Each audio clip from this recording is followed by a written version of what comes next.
The worst birthday of my life turned out to be the best thing that ever happened to me. Sometimes, an empty room is exactly what you need to finally see what's been missing all along. Hello, my name is Leonard Brooks. I'm 66 years old, and I live in a modest 3-bedroom house in Knoxville, Tennessee. Until last year, I was a law professor at the State University, where I taught constitutional law for over 3 decades. I'm what most people would call successful, published, tenured, respected. But as I've learned, professional achievements can mask the most profound personal failures. I remember the day I sent out the invitations, October 3rd, exactly 6 weeks before my 66th birthday. I'd always been particular about correspondence, preferring handwritten notes to the digital convenience my sons constantly pushed on me. "Dad, nobody does paper invitations anymore," my oldest, Michael, had told me countless times. But some traditions seemed worth preserving, especially after Eleanor passed. Eleanor, my wife of 39 years, had been gone for 18 months by then. Pancreatic cancer. 8 weeks from diagnosis to funeral. The kind of efficient tragedy that leaves you stunned, standing in your kitchen on a Tuesday afternoon wondering how the coffee maker works, despite having used it every morning for 20 years. The house felt cavernous after she was gone. Her absence created a peculiar acoustics. My footsteps echoed where they never had before. I started talking to myself just to break the silence. The neighbors probably thought I was losing my mind, but grief makes strangers of us all. My birthday had always been Eleanor's domain. She'd throw small gatherings, nothing extravagant, just family and a few close colleagues from the university. She'd spend days preparing her famous Mississippi mud pie and decorating the dining room with tasteful arrangements that always made me feel significant without embarrassing me. Last year, my first birthday without her, I'd simply ignored the date altogether, kept the porch light off, disconnected the doorbell, and graded papers until I fell asleep on the couch. But something shifted in me as my 66th birthday approached. Perhaps it was the retirement. After cleaning out my office at the university that summer, I felt a new hollowness opening inside me. Or maybe it was the realization that I could go days without speaking to another human being. Whatever the cause, I decided I needed to reconnect with the people in my life.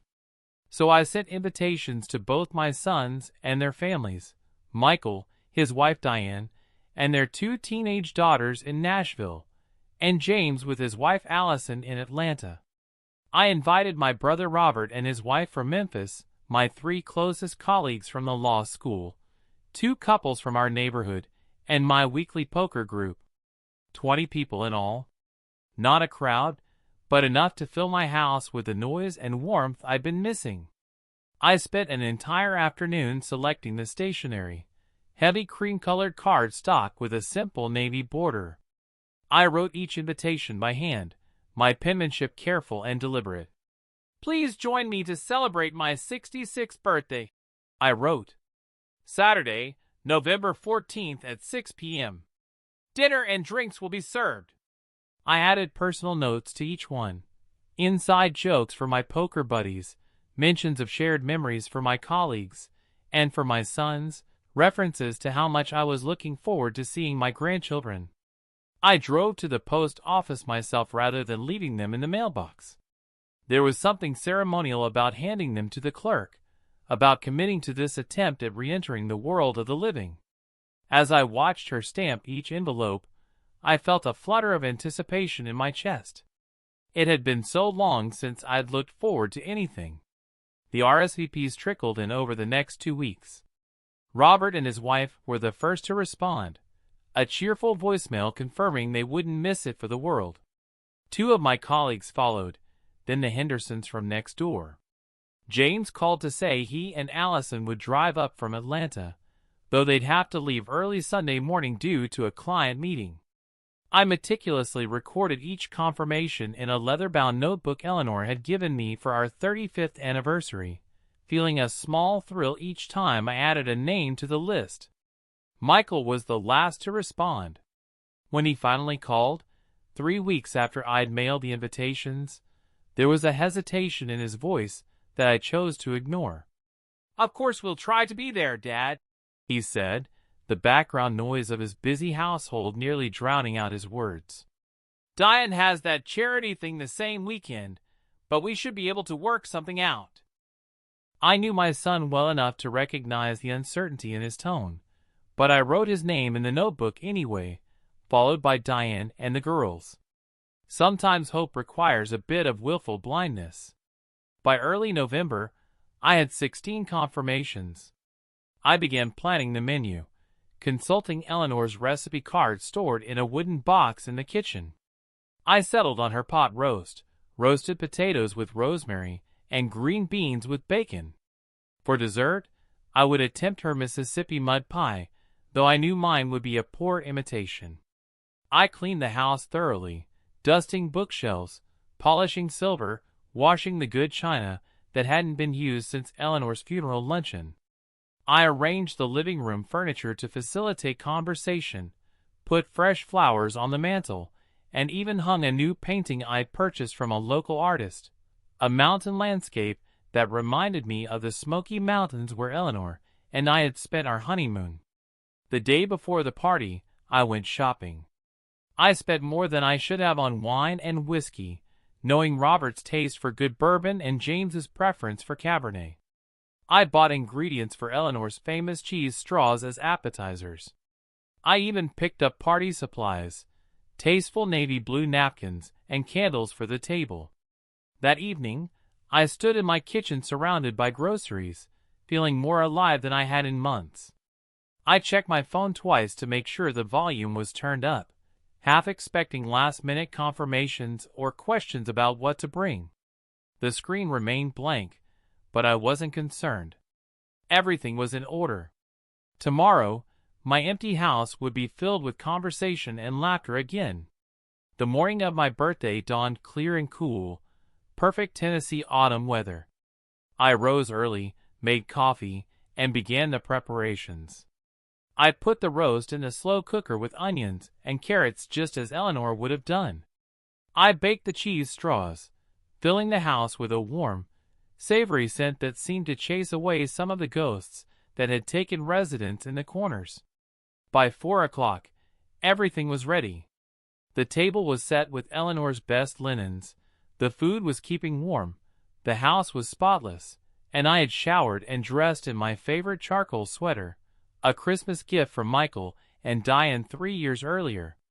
I poured myself a small glass of bourbon and sat in my armchair, watching the afternoon light fade through the front windows, waiting for the first knock at the door.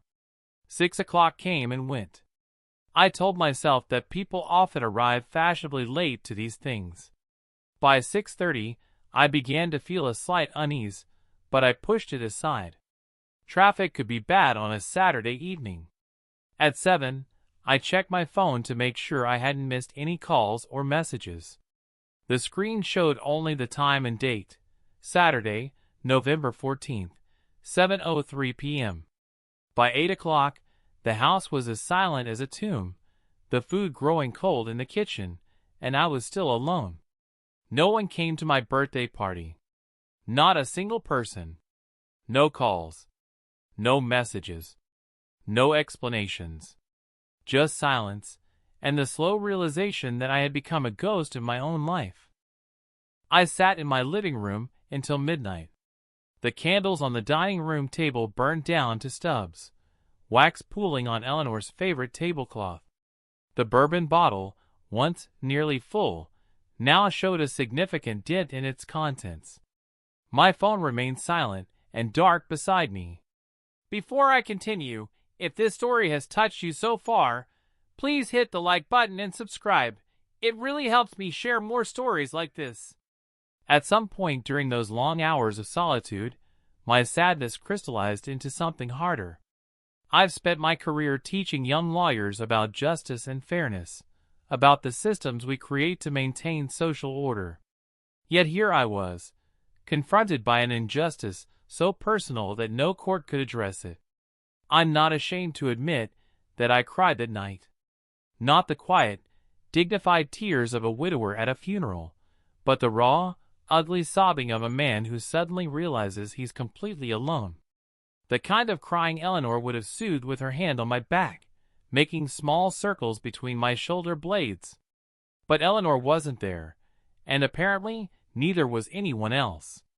Around 1 a.m., I began methodically clearing away the evidence of my foolishness. I wrapped the uneaten food in aluminum foil, stacking containers neatly in the refrigerator. I washed and dried the unused plates and glasses, returning them to the china cabinet, where they would likely remain untouched until after my death. I blew out the candle stubs, wiped away the wax, and folded the tablecloth with the precision Eleanor had taught me. By the time I finished, the house looked as if nothing had happened, as if I hadn't spent weeks planning a gathering that no one deemed important enough to attend. As if I hadn't exposed the most pathetic truth about my existence, that a man could dedicate his life to family, career, and community only to end up entirely forgotten while still alive. I slept fitfully that night, waking repeatedly to check my phone. Perhaps there had been some emergency. Maybe a massive power outage had affected cell service, or a sudden snowstorm had made the roads impassable. But the weather app showed clear skies over all of Tennessee, and news sites reported nothing unusual. Just an ordinary Saturday night in November, unremarkable to everyone but me. Sunday morning arrived with a harsh brightness that seemed to mock my situation. I made coffee out of habit, though the smell turned my stomach. I couldn't face the refrigerator full of party food.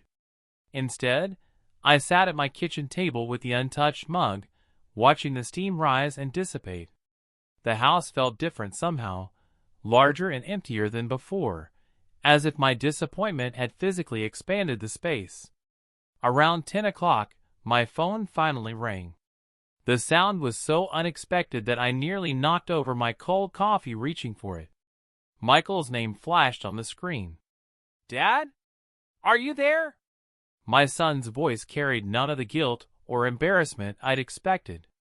Instead, he sounded concerned, almost frightened. "I'm here," I said, my voice rough from disuse and the previous night's emotions. "Thank God. We've been trying to reach you since yesterday afternoon." There was a tremor in his voice I hadn't heard since he was a boy. "Are you all right?" The question struck me as so absurd that I almost laughed. "No one came to my birthday, Michael. Not a single person. So no, I wouldn't say I'm all right." A beat of silence followed. When Michael spoke again, his voice had dropped to a near whisper. "What are you talking about, Dad? We've all been calling you nonstop. Your phone went straight to voicemail. When you didn't answer the door, James and I were ready to call the police." "What?" The word came out sharper than I intended. "No one came here. No one called. I sat in this house alone for hours." "That's not possible. We were all there, me, Diane, the girls, James and Allison, Uncle Robert, everyone. We kept calling and knocking. When you didn't answer, we were terrified something had happened to you. James even went around back and looked through the windows, but the house was dark." I felt a cold sensation spreading from my chest outward. "The house wasn't dark, Michael. I had every light on. I was waiting for all of you." Another pause, longer this time. I could hear muffled conversation on his end, as if he'd covered the phone to speak to someone else. "Dad," he said finally, his tone now gentle in a way that raised my hackles. "The house was completely dark. And your car wasn't in the driveway." "That's not possible," I said, standing up so abruptly that my chair clattered to the floor behind me. "My car is right outside. It hasn't moved since I went grocery shopping on Friday." I walked to the front window as I spoke, pulling back the curtain to gesture at my car, a gesture Michael couldn't see but that I made instinctively. The words died in my throat. My driveway was empty. My silver Buick, which I'd owned for 8 years and kept in immaculate condition, was gone. "Dad? Are you still there?" Michael's voice seemed to come from very far away. "My car is missing," I said, the words feeling foreign in my mouth. "Jesus Christ." Michael exhaled heavily. "Stay right there. Don't go anywhere. I'm coming over right now, and I'm calling the police." "No," I said, suddenly not wanting anyone to see me in this state, unshowered, confused, possibly losing my mind. "No police. Just come over." "And Michael?" "Yes, Dad. Check if the safe is still there." I could almost hear his confusion through the phone. "The safe? You mean the one in your office?" "Yes," I said, though that wasn't the safe I meant at all. "Just check when you get here." I hung up before he could ask more questions. Then I did something I hadn't done since Eleanor's diagnosis. I walked to the liquor cabinet and poured myself a drink before noon. By the time I heard Michael's car in the driveway 45 minutes later, I had showered and changed. The bourbon was hidden away, though I'm sure he could smell it on me. Some things can't be disguised. He didn't come alone. James was with him, both of my sons entering my house with the cautious expressions of men approaching a wild animal. They embraced me with a fierceness that surprised me, and I felt a momentary flicker of the connection I'd been missing.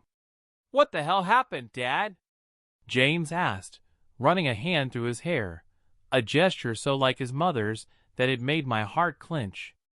"We were all here last night. The whole family. Your colleagues, your friends. Everyone was worried sick when you didn't show up. I was here," I insisted, leading them into the living room.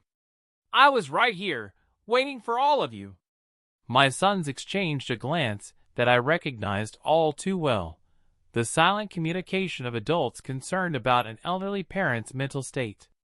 "Dad," Michael said gently, "your car is at the university. Campus security called this morning. It's parked in your old faculty space, with the keys still in it. They recognized it as yours because of the law school decal." I shook my head. "That's not possible. I haven't been to campus in months, not since the retirement reception." "Well, someone drove it there," James said. "And it wasn't either of us." I sank into my armchair, suddenly exhausted.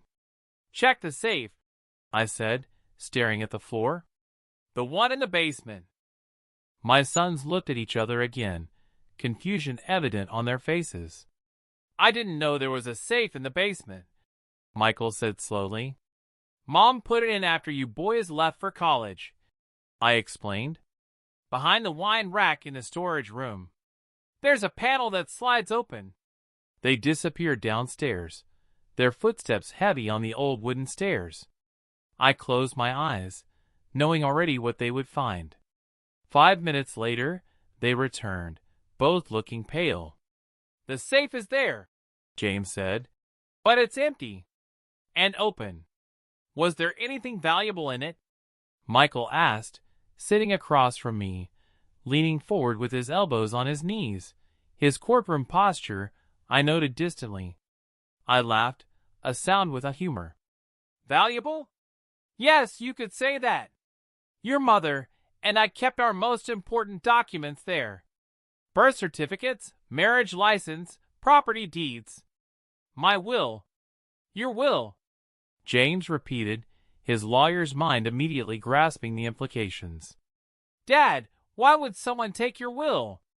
I looked at my youngest son, seeing the sharp intelligence that had made him a partner at his Atlanta firm by 35. "That's the question, isn't it? Why would someone take a will unless they wanted to change something in it?" Michael was pacing now, his prosecutor's instincts fully engaged. "We need to call the police. This is breaking and entering theft." "Wait," I said, raising a hand to stop him.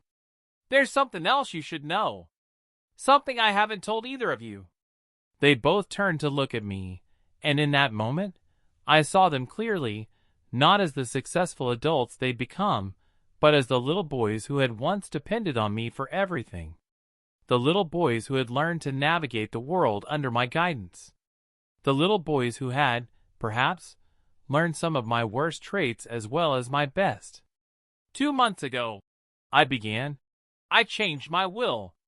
Their expressions didn't change, but I felt the atmosphere in the room shift subtly. After your mother died, I did a lot of thinking about legacy, about what we leave behind and who we leave it to. I paused, gathering my thoughts. The truth is, I've been disappointed in how rarely I see either of you. How seldom you call. How you both seemed to drift away once Eleanor was gone. Michael started to protest, but I held up my hand again. Let me finish. I'm not blaming you. I understand that you have your own lives, your own families. But it made me reconsider how I wanted to distribute my estate. What do you mean, Dad? James asked, his voice carefully neutral. I decided to leave half of everything to the law school, to fund a scholarship in your mother's name. The silence that followed was deafening. The scholarship would help first-generation college students become lawyers, just like your mother always wished she could have done. I watched their faces closely as I spoke. The documents were finalized last week. I was going to tell you both at my birthday dinner. Michael had stopped pacing, his back to me, as he stared out the window. Jane sat perfectly still, his expression unreadable. So you're saying, James finally spoke, his words measured and precise, that someone broke into your house, specifically targeted your safe, and stole the only copy of a will that would have reduced our inheritance by half? I nodded slowly. That's exactly what I'm saying. And this happened on the night when supposedly everyone you invited to your birthday showed up, but you weren't here, even though you insist you were sitting in this very room waiting for them? Yes. James stood up suddenly. Dad, you need to see a doctor. This doesn't make any sense. You're not thinking clearly. I'm thinking more clearly than I have in months, I replied. Someone wanted that will gone. Someone wanted to make me think I'd been forgotten and abandoned on my birthday. And someone moved my car to the university to make it look like I'd gone there myself. This is crazy talk, Michael said, turning to face me. You're under a lot of stress. Grief does strange things to people. Don't patronize me, I snapped, rising to my feet. I taught law for 34 years. I know what evidence looks like, and I know when something doesn't add up. Okay, Jane said in his courtroom voice, calm, reasonable, persuasive. Let's say you're right. Who would do this? Who even knew about the new will? Only 3 people, I said, meeting his gaze steadily. Me, my attorney Jacob Friedman, and his notary. So you're accusing your attorney of theft? Michael asked incredulously. No. I took a deep breath. Jacob called me yesterday morning to tell me the copy of the will was missing from his office safe as well. That's why I checked our safe this morning before you arrived. My sons stared at me, then at each other. For the first time, I saw a genuine concern replace the patronizing worry in their eyes. Dad, Michael said slowly, I think you need to tell us everything.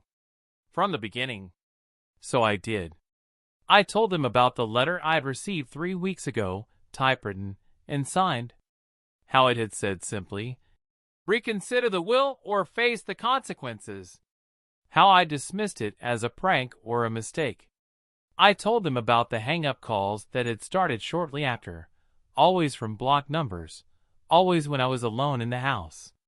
I told them about waking up 2 nights before to find my front door standing open, though I was certain I'd locked it before bed. And finally, I told them about the photographs I'd found slipped under my door the morning of my birthday, pictures of me sleeping in my bed, taken from inside my bedroom. Jesus Christ, Dad, James whispered, his face ashen. Why didn't you call the police? Why didn't you call us? I looked at both my sons, these men I had raised, these strangers I no longer fully knew. Because, I said quietly, I wasn't sure it wasn't one of you. The words hung in the air between us, impossible to take back, impossible to ignore. In the silence that followed, I heard a car pull into the driveway. Michael walked to the window. "It's the police," he said, turning back to me with an expression I couldn't read. "I called them before we came over. About your missing car." I nodded, suddenly too tired to argue. As James went to answer the door, Michael came to stand before me, his voice low and urgent. "Dad, I swear to you, I had nothing to do with any of this. And I'm going to find out who did." I wanted to believe him.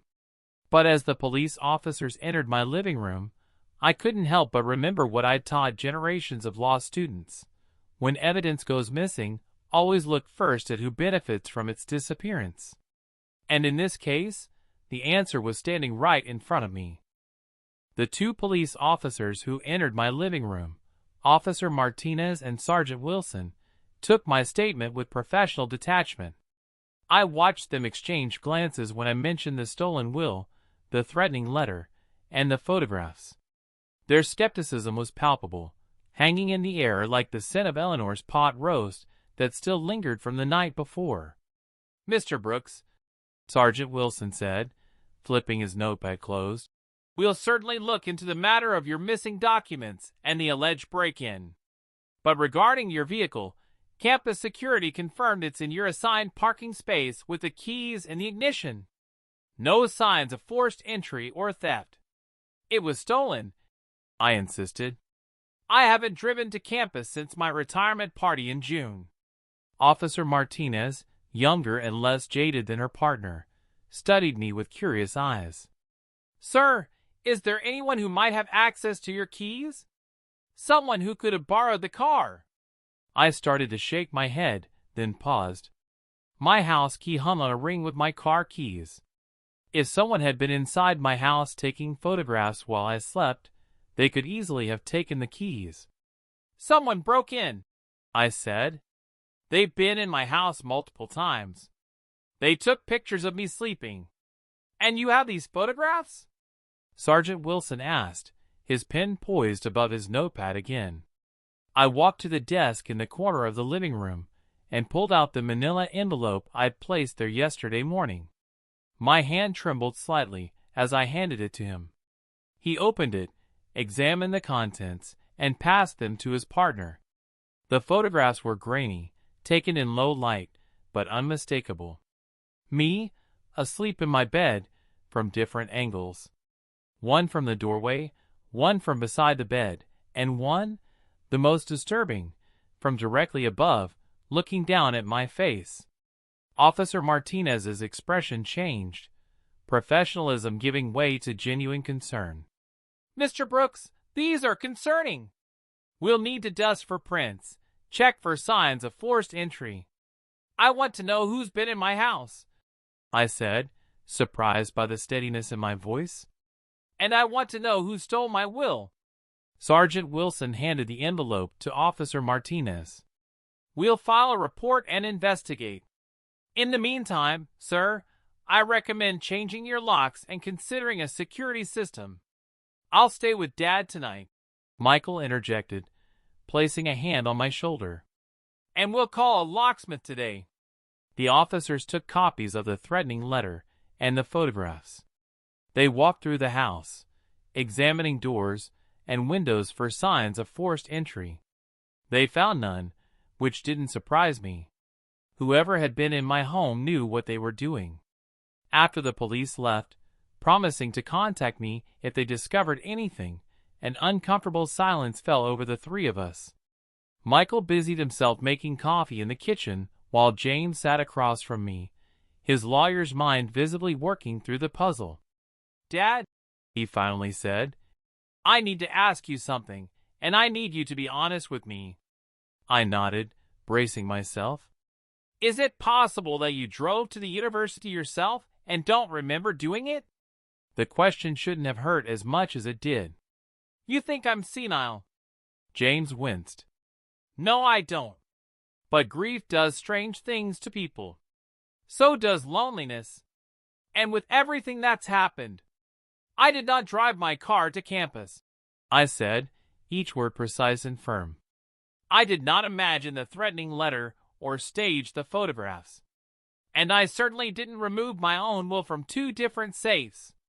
Michael returned with 3 mugs of coffee, having heard the tail end of our conversation. No one's saying you did, Dad, but we need to consider all possibilities.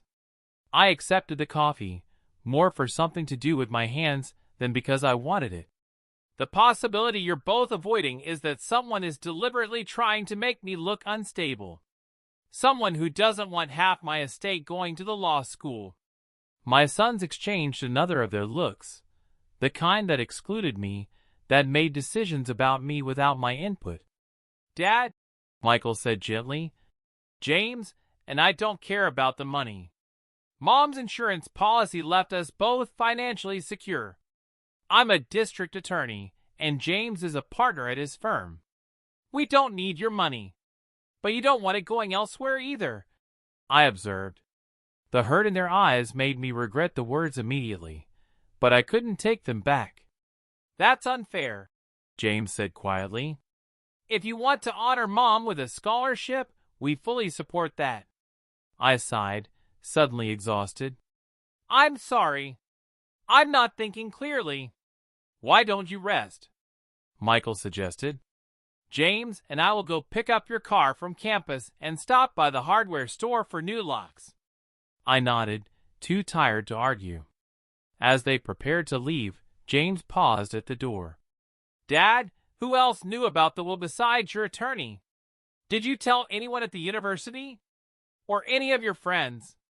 I considered the question. I mentioned it to Dean Hargrove when we discussed establishing the scholarship criteria. And I suppose Jacob's secretary would have known, since she notarized it. James nodded. That gives us some places to start looking. After they left, I sank back into my armchair, staring at nothing in particular. The house felt different now, violated, unsafe. I'd lived here for 37 years, raised my family within these walls, and never once felt threatened. Now I found myself eyeing the shadows, listening for unfamiliar sounds. I must have dozed off, because the next thing I knew, the doorbell was ringing. I started awake, momentarily disoriented. The living room was bathed in the golden light of late afternoon, suggesting I'd been asleep for several hours. Approaching the door cautiously, I called out, Who is it? Leonard? It's Margaret Thompson from next door. Are you all right? We missed you at your party last night. I opened the door to find my neighbor of 20 years standing on my porch, concern etched across her kind face. Margaret and her husband Tom had been among those I'd invited to my birthday dinner. Margaret, I said, trying to sort through my confusion. Michael and James said you were here last night. That everyone was here. She frowned, stepping inside when I gestured her in. We were, Leonard. Around 6:30. Your lights were off, and your car was gone. Tom knocked several times, but we assumed you'd had to go out unexpectedly. I was here, I insisted. The house was lit up like Christmas, and I waited for hours. Margaret's expression shifted from concern to alarm. Leonard, are you feeling all right? Should I call someone? No, I said, forcing a smile I didn't feel. I'm just confused about what happened. My sons are helping me sort it out. She didn't look convinced. If you're sure. We were so worried when you didn't answer. Tom suggested checking hospitals, but your son, Michael, I think, said he'd already called around. Thank you for checking on me, I said, wanting to end the conversation before I said something that would make her even more concerned about my mental state. After Margaret left, I found myself standing in my foyer, staring at the spot where she had been. Either I was losing my mind, or someone had gone to extraordinary lengths to make it appear that way. I walked to my study, a room I'd avoided since Eleanor's death because it contained too many memories of her, sitting across from me while she read as I graded papers, bringing me tea when I worked late, leaving small notes in the margins of books we shared. Now I went directly to the antique desk that had been a wedding gift from her parents. The bottom right drawer had a false bottom, a secret known only to Eleanor and me. I removed the layer of old files that concealed it and pressed the hidden catch. The false bottom popped up, revealing a small compartment underneath. Inside was a single key, not to any door in our house, but to a safe deposit box at First Tennessee Bank downtown. Eleanor had insisted we keep it there, separate from all our other important documents. "Everyone should have one secret, Leonard," she'd told me with that particular smile that always made my heart skip. "One thing that belongs only to them." The safe deposit box had been our secret. Not even our sons knew about it. Inside was a collection of items too precious to risk in a house fire or burglary. Eleanor's grandmother's pearls, the pocket watch my father had carried through World War II, a small portfolio of stock certificates, and most importantly at this moment, a sealed envelope containing a copy of my will. Not the new will with the scholarship provision, but the original will I'd made 5 years ago, leaving everything to be divided equally between Michael and James. I slipped the key into my pocket. I would need to visit the bank tomorrow to confirm that the envelope was still there, still sealed. If someone had managed to access and remove my new will from both my home safe and my attorney's office, it was possible they knew about the safe deposit box as well.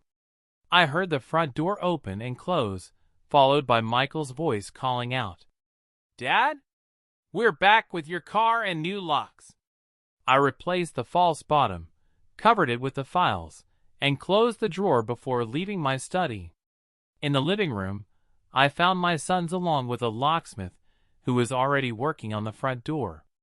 "Mr. Brooks," the locksmith nodded in greeting, "your sons tell me you've had some security concerns. I'll be changing all the exterior locks and installing a new deadbolt on the back door."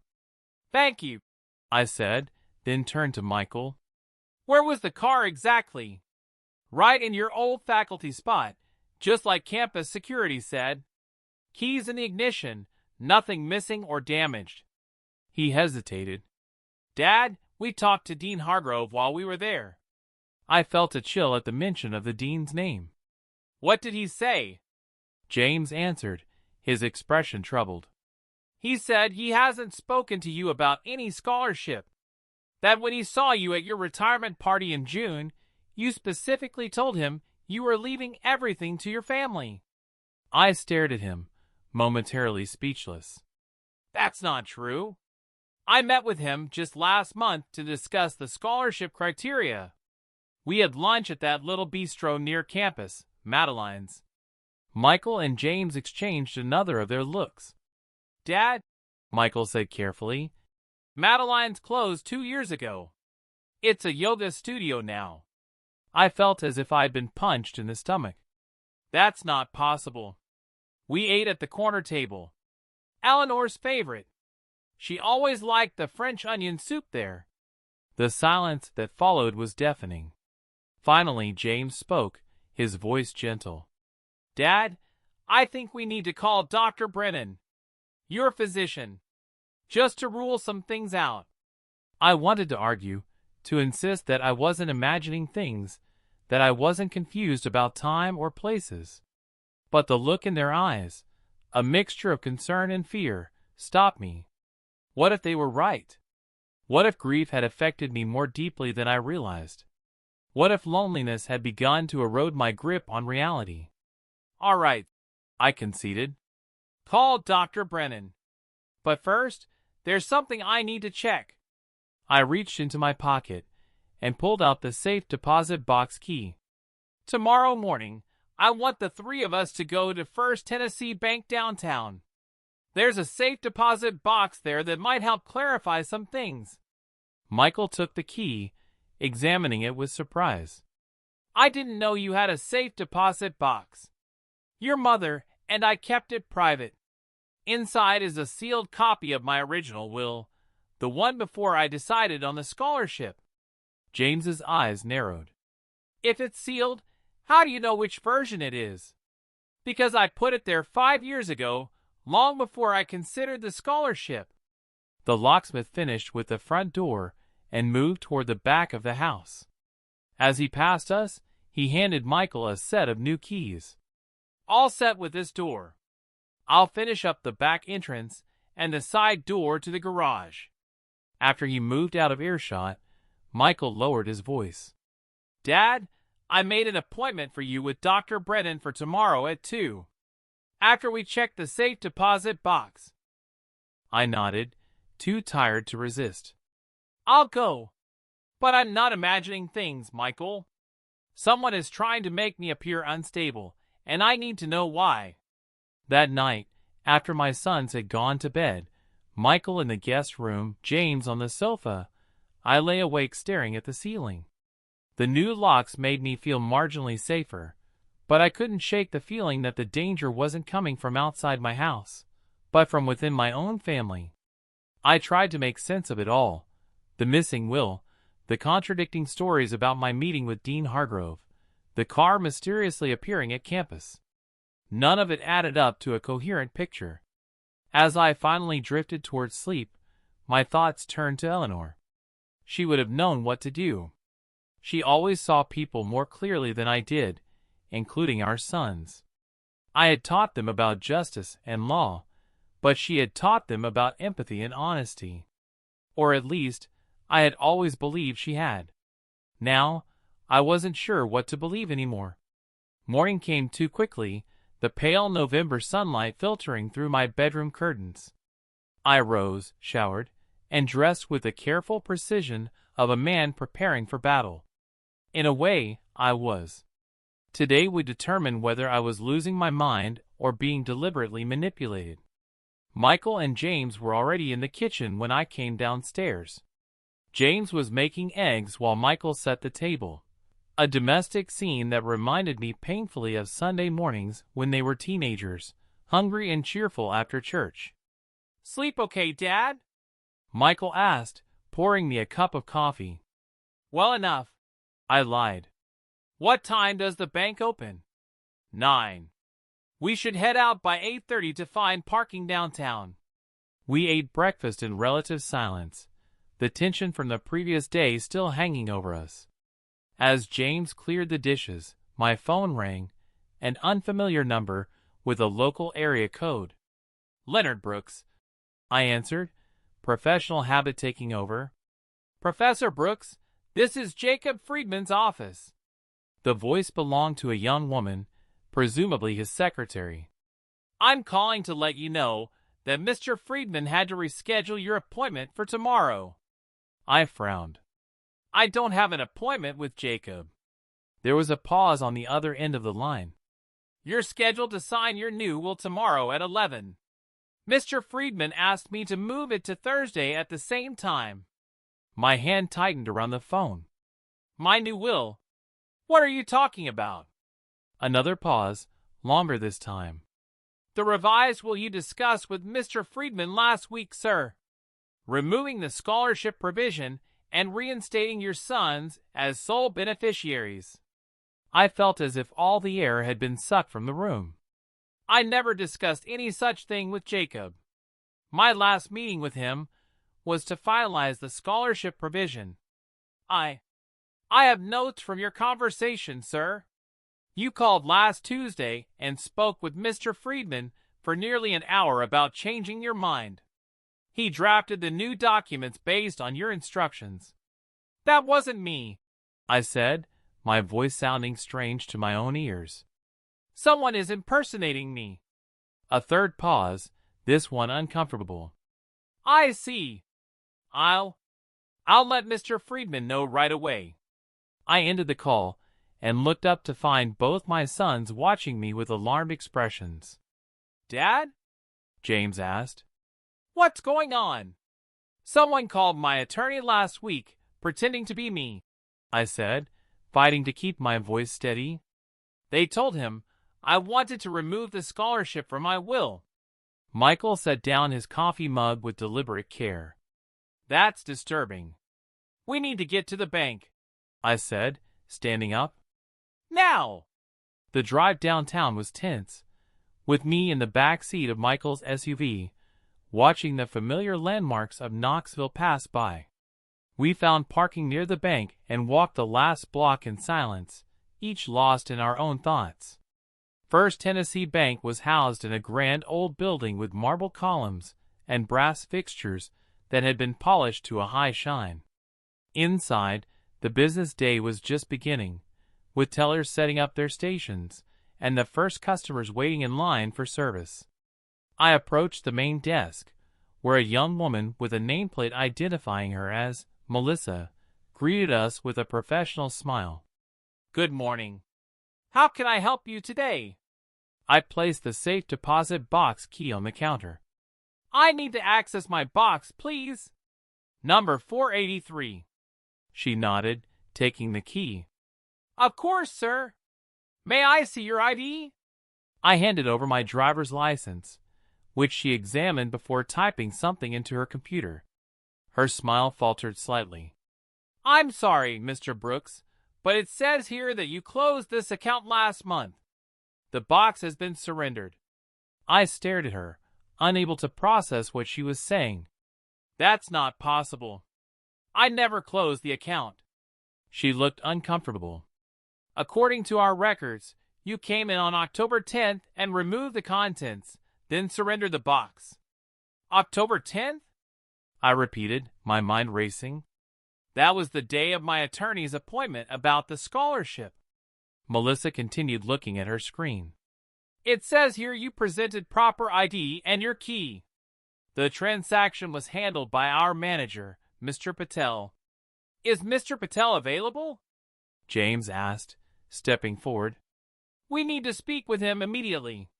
Melissa made a quick call, and within minutes, we were shown to Mr. Patel's office, a small room with a desk, 3 visitor chairs, and a wall of framed certificates. Mr. Brooks, he greeted me, standing to shake my hand. I remember you from last month. Is there a problem with your account? I felt dizzy, gripping the edge of his desk for support. I wasn't here last month. I never closed my safe deposit box. Mr. Patel frowned, glancing at Michael and James. Sir, I personally assisted you. You presented your ID and key, signed the surrender form, and removed the contents yourself. I remember because you mentioned it was your late wife's jewelry you were retrieving. That wasn't me, I insisted. Someone must have forged my ID. I need to see the security footage from that day. Mr. Patel hesitated. I'm afraid I can't release that without a police warrant. But I can assure you that I've known you as a customer for many years, Professor Brooks. I'm certain it was you. What time was this transaction? Michael asked. Around 2 in the afternoon, if I recall correctly. Michael pulled out his phone, scrolling through something. Dad, you called me at 2:17 that day. We talked about getting your gutters clean before winter. I shook my head, the room beginning to spin around me. That's not possible. I don't remember any of this. James put a steadying hand on my shoulder. Dad, I think we should keep that appointment with Dr. Brennan. I barely heard him, my mind frantically trying to make sense of it all.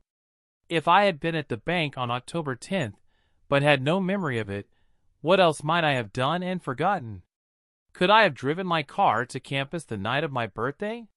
Could I have changed my mind about the scholarship and called Jacob Friedman? As these thoughts swirled through my mind, Mr. Patel looked at me with growing concern. Professor Brooks, are you all right? You look quite pale. I don't know, I answered truthfully. I don't know if I'm all right at all. As we left the bank, my sons flanking me like guards, I felt as if I were moving through a thick fog. Nothing made sense anymore. Either my mind was betraying me in the most profound way possible, or someone had orchestrated an elaborate scheme to make me doubt my own sanity. And as I climbed into Michael's car, heading toward Dr. Brennan's office for an appointment that had suddenly become much more urgent, I couldn't help but wonder which possibility frightened me more. Dr. Harriet Brennan had been my physician for over 20 years. She treated Eleanor through her initial cancer diagnosis and referred us to the specialists who ultimately couldn't save my wife. She'd known us both well enough to send a handwritten condolence card after the funeral, sharing a specific memory of Eleanor that had brought me to tears. Eleanor insisting on bringing homemade soup to the doctor's office when Dr. Brennan had been sick with the flu. Her office hadn't changed since my last visit 6 months earlier. The same soothing blue walls, the same framed prints of Tennessee landscapes, the same worn but comfortable chairs in the waiting room. The familiarity should have been comforting, but today it only heightened my disorientation. Everything looked the same, yet nothing felt right. Michael and James sat on either side of me, flipping through outdated magazines with feigned interest. They'd barely spoken during the drive from the bank, as if afraid that any conversation might push me further into whatever break with reality they believed I was experiencing. "Professor Brooks?" The nurse appeared at the doorway, clipboard in hand. "Dr. Brennan will see you now." I stood, then hesitated, looking at my sons. "I prefer to see her alone first." Michael started to object, but James placed a hand on his arm.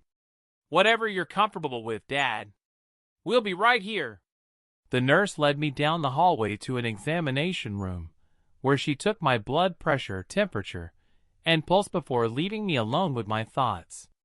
My reflection in the small mirror above the sink looked like a stranger, hair disheveled despite my attempts to comb it neatly that morning, eyes sunken with fatigue, the lines around my mouth deeper than I remembered. Dr. Brennan entered a few minutes later, her silver-framed glasses perched on her nose as she studied my chart. Though now in her 60s, she moved with the brisk efficiency of a much younger woman. "Leonard," she greeted me warmly, setting the chart aside to shake my hand. "It's good to see you, though I understand there might be some concerns." "You could say that," I replied, attempting a smile that felt more like a grimace. "Either I'm losing my mind, or someone is going to extraordinary lengths to make it appear that way." She pulled up a rolling stool and sat facing me. "Why don't you tell me what's been happening?" So I did. I told her everything. The birthday party no one attended despite everyone claiming they'd been there. The missing wills. The car mysteriously appearing at the university. The safe deposit box I supposedly emptied but had no memory of touching. As I spoke, she listened intently, occasionally making notes, but never interrupting. When I finished, she set her notepad aside and looked at me directly. "That's quite a situation, Leonard. I can see why you and your sons are concerned. They think I'm having some kind of breakdown," I said. "Or developing dementia." She nodded thoughtfully. "Those are natural concerns given what you've described. Memory lapses, confusion about time and place, perceived events that others don't corroborate, these can be symptoms of cognitive decline.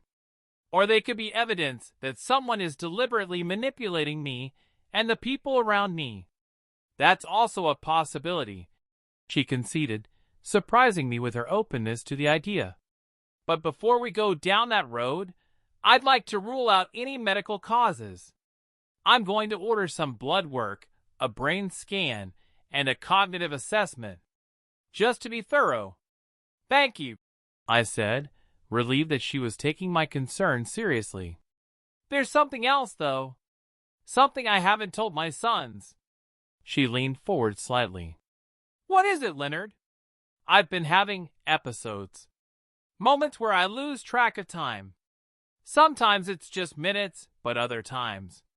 I hesitated, voicing this fear for the first time. "Other times, I think it might be hours." Dr. Brennan's expression remained professional, but I could see the concern in her eyes. "How long has this been happening?" "Since Eleanor died. At first, I attributed it to grief, spacing out, losing track of the days. But lately, it's been different. More disruptive. Last week, I was making coffee in the morning, and the next thing I knew, it was afternoon and the coffee pot was cold, but full. As if I'd made it and then just disappeared for hours. She made a note on her pad. Have you ever found yourself in a place with no memory of how you got there? I hesitated, then nodded. Once. About a month ago. I woke up in my car in the university parking garage. I assumed I'd driven there out of habit. It's where I parked for 34 years, but I had no memory of making the decision to go there or of the drive itself. And that would have been around the time of the safe deposit box incident, she observed. Yes. But Dr. Brennan, even if I am having these episodes, it doesn't explain everything. The missing wills, the photographs of me sleeping, I couldn't have done those things myself. No, she agreed. Those would require another person's involvement.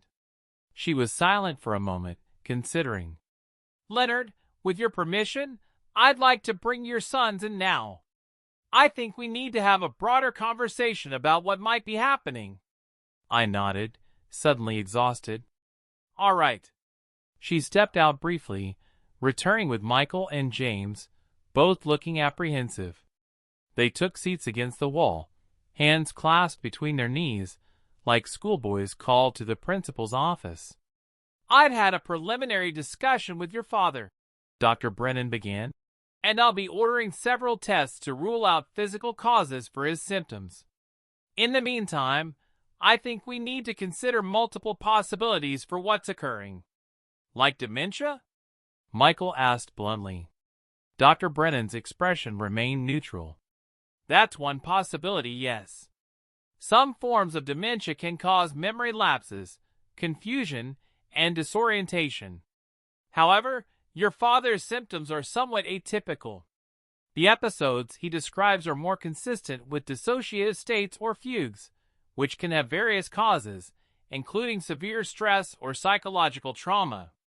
Like losing Mom, James said quietly. Grief can certainly trigger psychological responses, Dr. Brennan agreed. But I'm also concerned about the external elements of this situation, the missing documents, the photographs, the car relocations. These suggest either a coordinated effort by someone else or a combination of medical issues and external factors. What do you mean? I asked. She turned to me. It's possible, Leonard, that you are experiencing cognitive issues that make you vulnerable to manipulation. Someone could be taking advantage of your memory lapses to create further confusion. Who would do that? Michael demanded, his prosecutor's instincts visibly kicking in. And why? Dr. Brennan spread her hands. That's beyond my medical expertise. But I think it would be prudent to consider both tracks simultaneously, medical evaluation for your father and a thorough investigation of the external events. The police haven't been much help, James said. They seem to think Dad was just confused.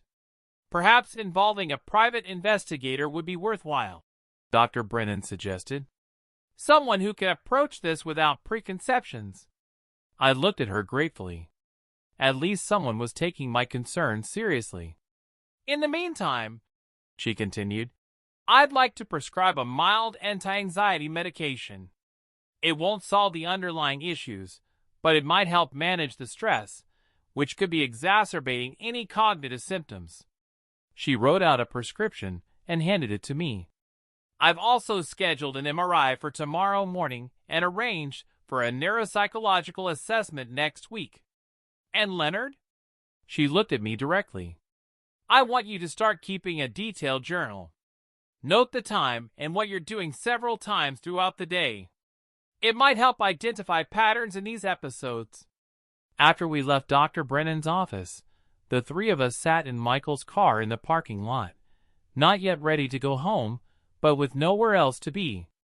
I know a PI, James said finally, breaking the silence. Guy named Reeves. Former FBI. He's discreet and thorough. Michael nodded. Call him. And Dad? He turned to look at me in the back seat. I'm sorry if we seem dismissive. We're just worried. I know, I said, surprising myself with how much I meant it. Whatever doubts I had about their motives, I believe they were genuinely concerned. I'm worried too. That night, back at home with my new locks and my son standing guard, I began the journal Dr. Brennan had suggested. I wrote about the events of the past few days in careful detail, trying to maintain the objective tone I'd used for decades in my legal analyses. But objectivity was difficult when the subject was my own possible mental decline. The next morning, Michael drove me to the hospital for the MRI. The procedure itself was uneventful, just an hour of lying still in a noisy tube while the machine captured images of my brain. The technician was professional and reassuring, telling me Dr. Brennan would have the results within a day or two. James was waiting for us when we returned home, sitting at the kitchen table with a man I didn't recognize, mid-50s, solidly built, with close-cropped gray hair and the watchful eyes of someone who noticed everything. "Dad, this is David Reeves," James introduced us. "The investigator I told you about." Reeves stood and extended his hand. His grip was firm, but not aggressive. "Professor Brooks, James has told me about your situation. Quite a puzzle. That's one way to put it," I said, gesturing for him to sit back down. "Have you formed any theories yet?" "Too early for theories," he said, a slight southern drawl softening his words. "But I've started gathering information. James gave me access to the police report and showed me the photographs from your manila envelope." I tensed. "And? Do you think I'm imagining things too?" Reeves shook his head. "No, sir. Those photographs are real enough. Someone was in your house, taking pictures while you slept. That's not something you could have imagined or done yourself." The simple validation nearly brought tears to my eyes. "There's something else," Reeves continued, pulling a folder from his briefcase. "I've obtained the surveillance footage from First Tennessee Bank on October 10th, the day your safe deposit box was emptied." Michael leaned forward. "How did you get that?" "The bank manager said we'd need a police warrant." Reeves gave a small shrug. "I have contacts. The important thing is what it shows." He opened the folder and placed several printed frames from the security video on the table. "This is you, Professor Brooks, entering the bank at 1:47 p.m. I stared at the images in disbelief. There I was, wearing a blue blazer I recognized as my own, walking through the bank's front doors. The image was grainy but unmistakably me, or someone who looked remarkably like me. "That can't be me," I insisted. "I have no memory of this." Reeves nodded. "I understand. But there's more." He laid out additional frames showing me at the teller's desk, being escorted to the safe deposit vault, and later leaving the bank carrying a small bag. "The timestamps show you were there for approximately 30 minutes. I felt dizzy, gripping the edge of the table for support. "I don't remember any of this. None of it." "Dad," Michael said gently, "you told Dr. Brennan about waking up in your car at the university with no memory of driving there. Could this be another episode like that?" I wanted to deny it, to insist that I couldn't possibly have emptied my own safe deposit box and forgotten about it. But the evidence was right in front of me.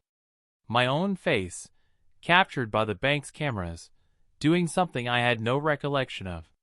"If that is me," I said slowly, "then I'm in worse shape than I thought. And someone is taking advantage of my condition." Reeves gathered the photographs back into his folder. "There's one more thing you should see." He pulled out a final image and placed it on the table. "This was captured by a different camera outside the bank. It shows you getting into a car in the parking lot." I leaned forward to examine the image. It showed me walking toward a dark sedan, keys in hand. But it wasn't my car. My Buick was silver, not black, and a different model entirely. "That's not my car," I said, a surge of indignation coursing through me. I'd never owned a car like that. Reeves nodded. I ran the partial plate visible in the image. It's registered to an Allison Brooks. James stiffened beside me. My wife. A heavy silence fell over the kitchen. I looked at my youngest son, trying to read his expression, but his lawyer's face gave nothing away. James, I said carefully, did Allison lend her car to someone on October 10th? She was in Chicago that week, he replied, his voice tight. A conference. The car should have been in our garage in Atlanta. Unless you drove it to Knoxville, Michael said, the accusation hanging in the air between them. James's face flushed. What are you suggesting, exactly? Before Michael could respond, Reeves held up a hand. Let's not jump to conclusions. There could be explanations we haven't considered yet. But I was already connecting dots in my mind. James's law firm specializing in estate planning, his wife's car at the bank, his initial reluctance to involve the police. And something else, something I'd almost forgotten in the chaos of recent events. James had been the one to suggest I revise my will after Eleanor died, arguing that I should clarify my intentions, now that my circumstances had changed. James, I said, my voice steadier than I expected, did you know about the scholarship provision before all this happened? He hesitated just a fraction too long before answering. No, Dad. You never mentioned it to me. Michael was staring at his brother now. Prosecutor's eyes narrowed. But you knew Dad was meeting with Jacob Friedman. You asked me if I knew why, back in September. I was just curious. James defended himself. Dad's never been secretive about his financial affairs before. Until Mom died, Michael pointed out. Then he started keeping things to himself. Stop it, both of you, I said firmly, falling back on the tone I'd used when they were squabbling children. This isn't helping. I turned to Reeves. What do you suggest we do next? The investigator closed his folder deliberately. I need to speak with Allison, verify where her car was on October 10th. And I'd like to talk to Jacob Friedman about the calls he received regarding your will. I'll call Jacob, I offered. He'll be more forthcoming with me directly. And I'll call Allison, James said, pulling out his phone and standing up. Right now. He walked into the living room, his voice soon a murmur from the other room. Michael leaned toward me.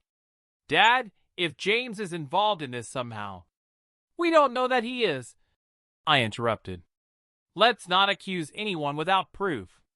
But the car could have been borrowed, stolen, or misidentified. The image isn't that clear.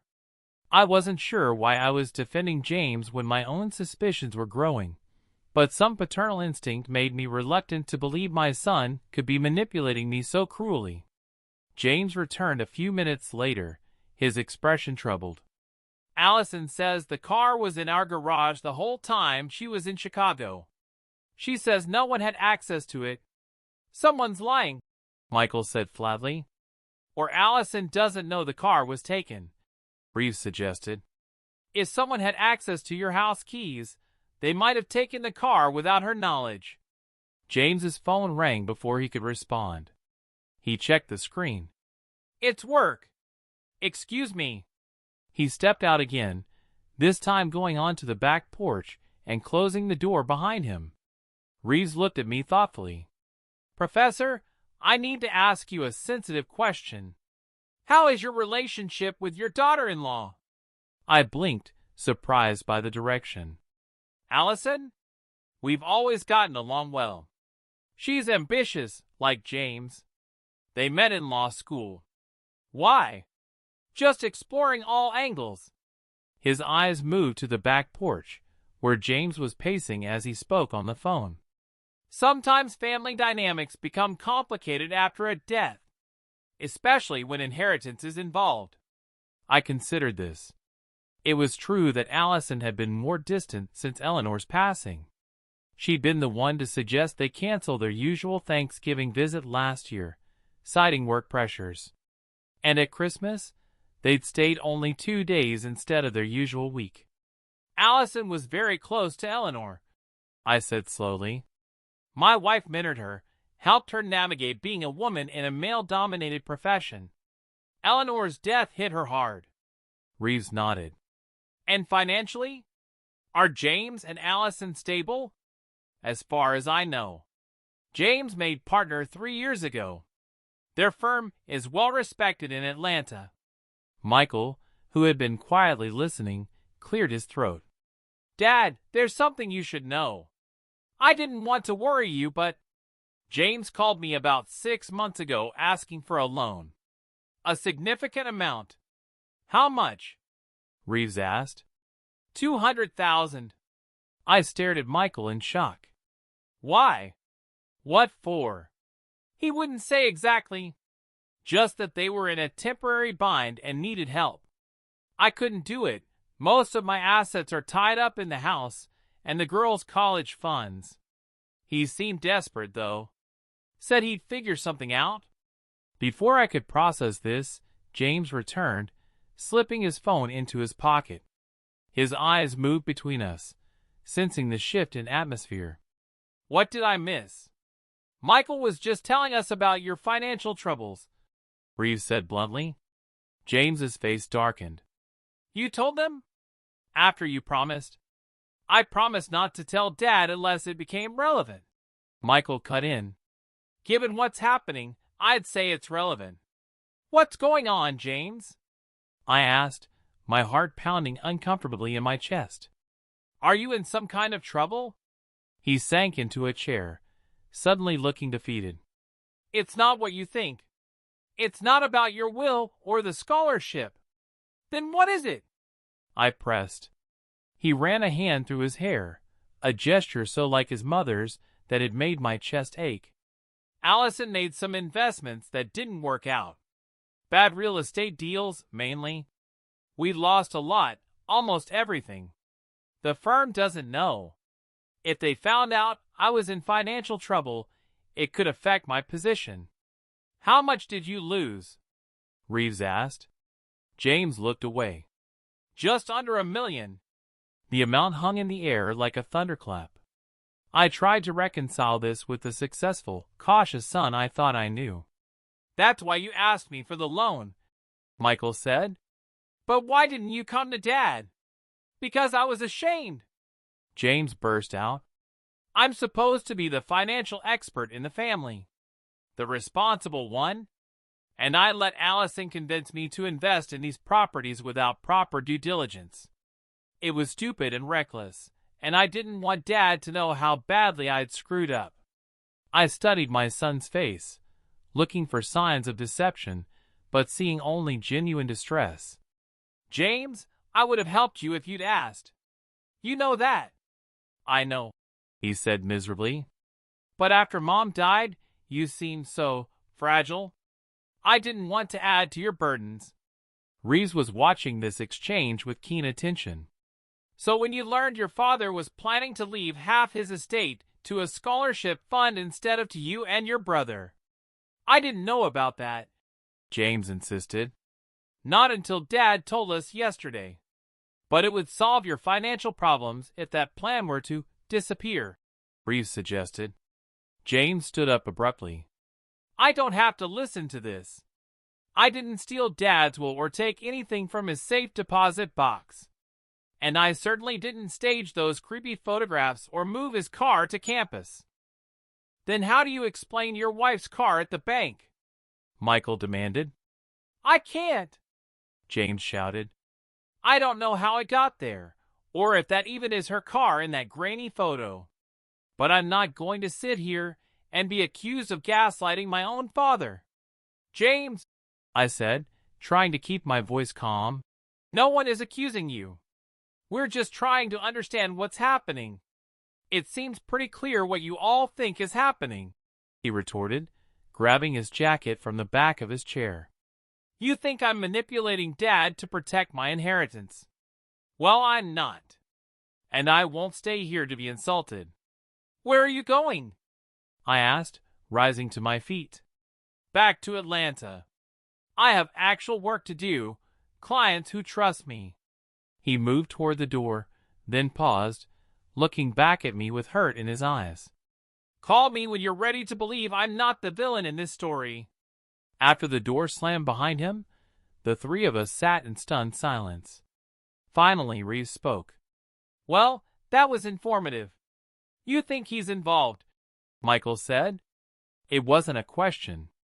Reeves shrugged. "He has motive and opportunity." And his reaction was interesting. "But I'm not convinced yet. There are still too many unanswered questions." I stood up, suddenly needing to move, to think. "I need some air. I'm going to take a walk." "I don't think that's a good idea, Dad," Michael said, concern evident in his voice. "Not with everything that's happening. I'm not going far. Just around the block. I need to clear my head." I moved toward the door before he could object further. "I have my phone. I'll call if I need you."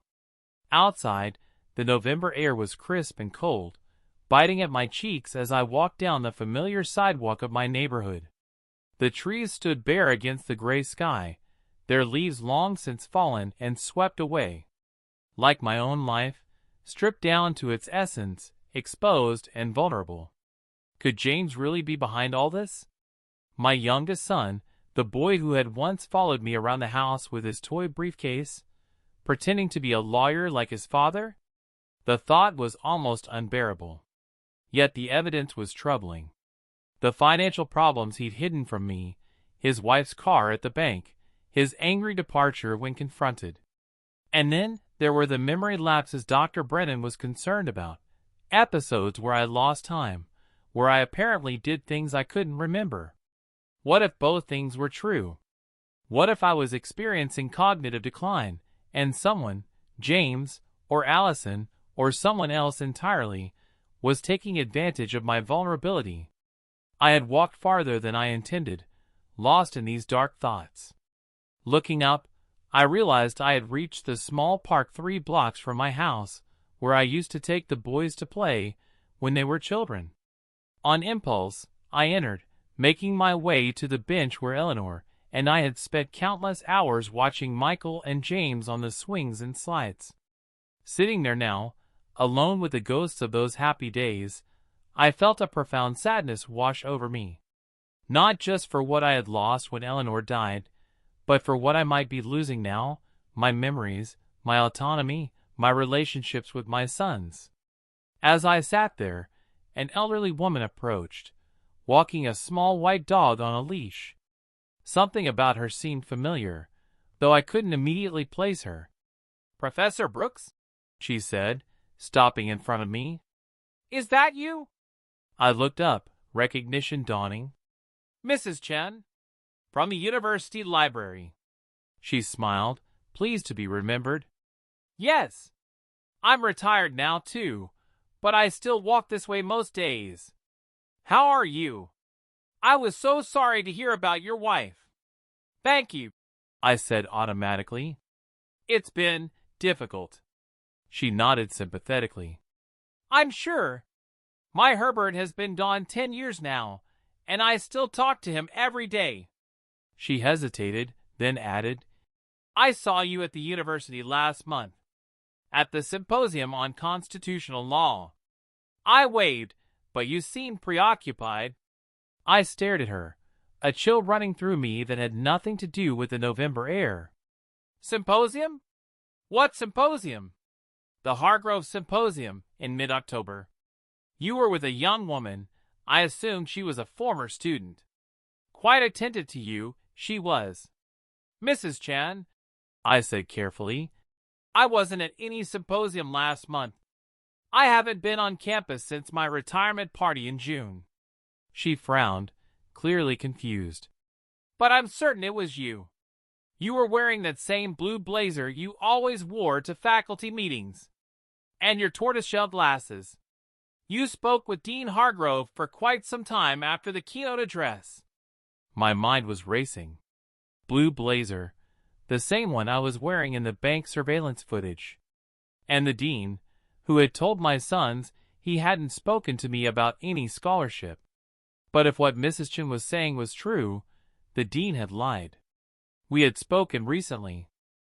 "This young woman," I said, trying to keep my voice steady. "What did she look like?" Mrs. Chen thought for a moment. "Attractive, in her 30s perhaps. Dark hair, worn up. Stylish, in a business suit. I remember thinking she reminded me a bit of that actress, what's her name, from those legal shows." The description could fit hundreds of women, including Allison. But why would my daughter-in-law be with me at a university symposium I couldn't remember attending? And why would Dean Hargrove lie about seeing me? "Mrs. Chen, this is very important. Do you remember the exact date of this symposium?" She pursed her lips, thinking. "Let me see. It was a Thursday, I believe. The second week of October." "October 10th? I asked, my heart pounding. "That sounds right." "Yes, because the next day was my grandson's birthday, and I had to leave early to drive to Nashville." October 10th. The same day my safe deposit box had been emptied. The same day the surveillance footage showed me, or someone who looked like me, at the bank. The same day Michael said I had called him about cleaning the gutters. "Thank you, Mrs. Chen," I said, standing up abruptly. "You've been very helpful." "Is everything all right, Professor?" she asked, concern evident in her kind eyes. "I'm not sure," I answered truthfully. "But I'm going to find out." As I hurried back home, my mind was whirling with possibilities, most of them disturbing. One thing was becoming clear. Whatever was happening to me involved more people than I had initially suspected. It wasn't just about missing wills or empty safes anymore. It was about a day, possibly several days, in October that I couldn't remember, but during which I had apparently been seen in multiple locations with at least one other person. And somehow, Dean Hargrove was involved. The same Dean Hargrove who was the primary witness to my supposed disavowal of the scholarship plan. By the time I reached my house, I had made a decision. It was time to confront the dean directly. No more secondhand information, no more relying on what others told me I had or hadn't said. I needed to look him in the eye and hear for myself why he had lied about our meeting. As I walked up the driveway, I noticed a car I didn't recognize parked behind Michael's SUV, a nondescript tan sedan with government plates. On the porch, Michael was speaking with two people in dark suits, his body language tense and defensive. When he saw me approaching, relief washed over his face.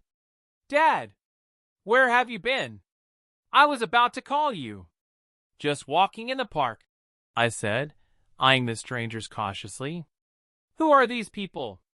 The older of the two, a woman with short gray hair and a stern expression, extended her hand.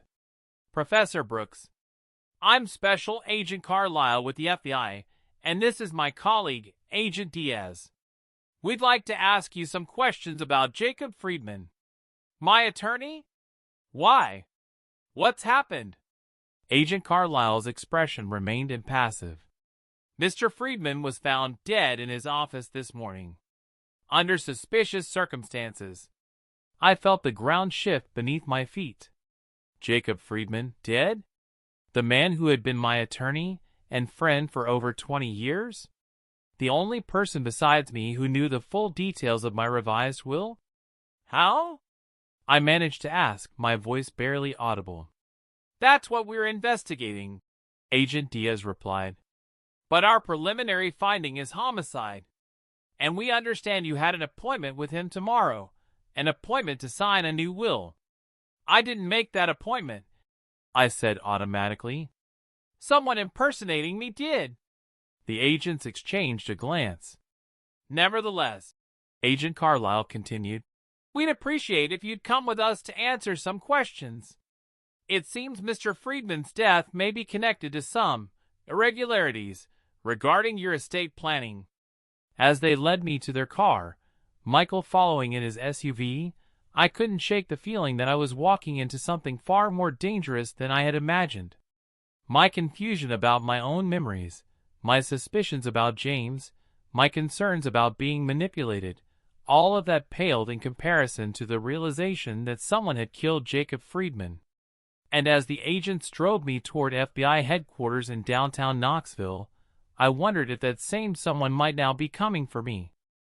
The FBI field office in Knoxville was housed in a modern glass building downtown, indistinguishable from the corporate offices surrounding it except for the discreet seal on the door and the heightened security measures.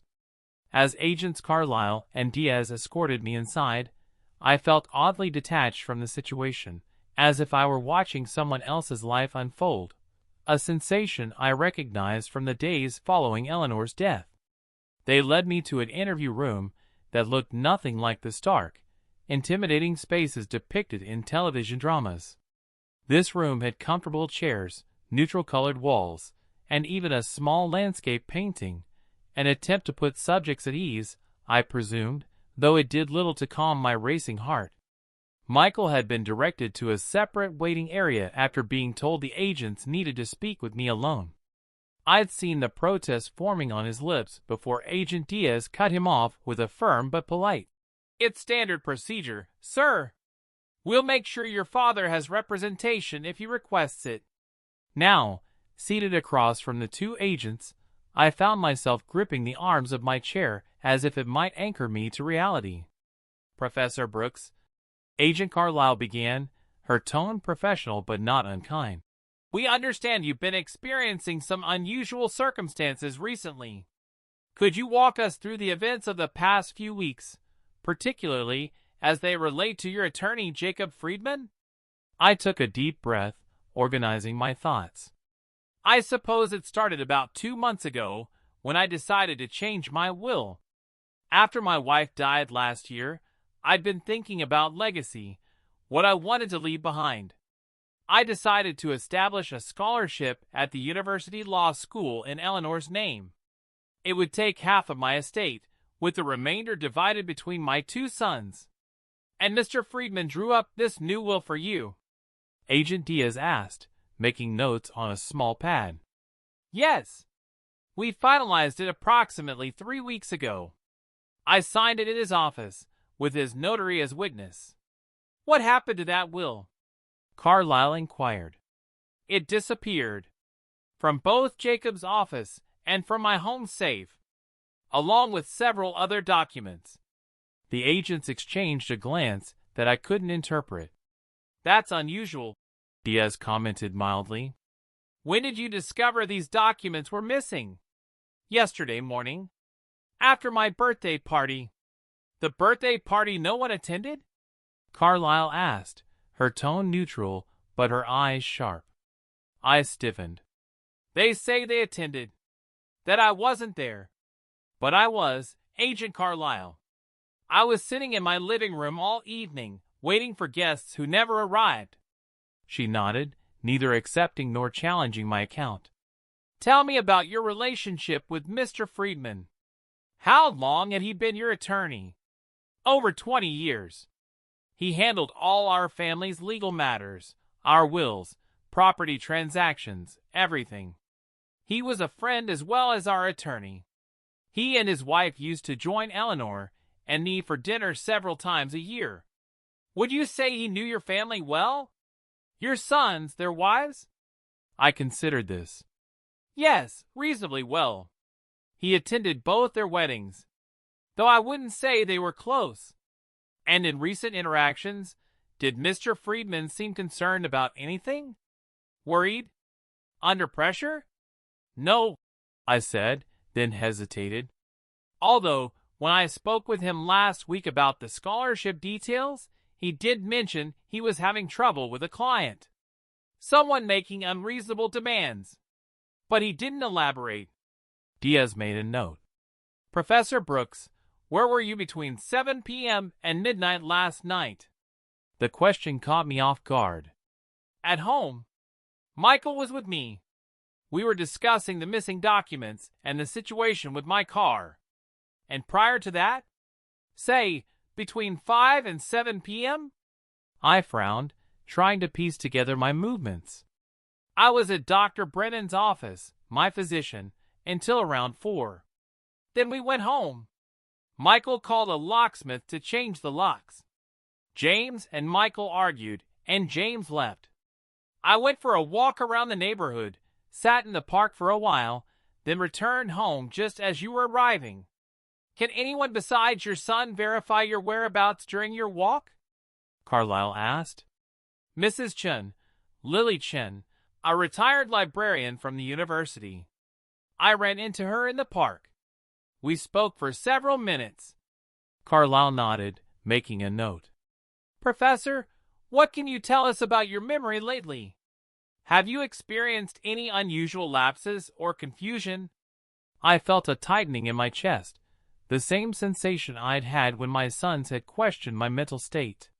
But these weren't concerned family members. These were FBI agents investigating a murder. The stakes were infinitely higher. I've been having episodes, I admitted reluctantly. Periods where I lose track of time. Sometimes minutes, sometimes hours. And there are events others insist happen that I have no recollection of. Such as? Diaz prompted. Emptying my safe deposit box at First Tennessee Bank. Driving my car to the university the night of my birthday. Apparently attending a legal symposium in mid-October. Speaking with Dean Hargrove about withdrawing my scholarship offer. I spread my hands in a gesture of helplessness. None of which I remember doing. Have you sought medical attention for these episodes? Carlyle asked. Yes. I saw Dr. Harriet Brennan yesterday. She's ordered tests, an MRI, cognitive assessments. I had the MRI this morning. And has she offered any preliminary diagnosis? She mentioned several possibilities. Dissociative states triggered by grief. Early onset dementia.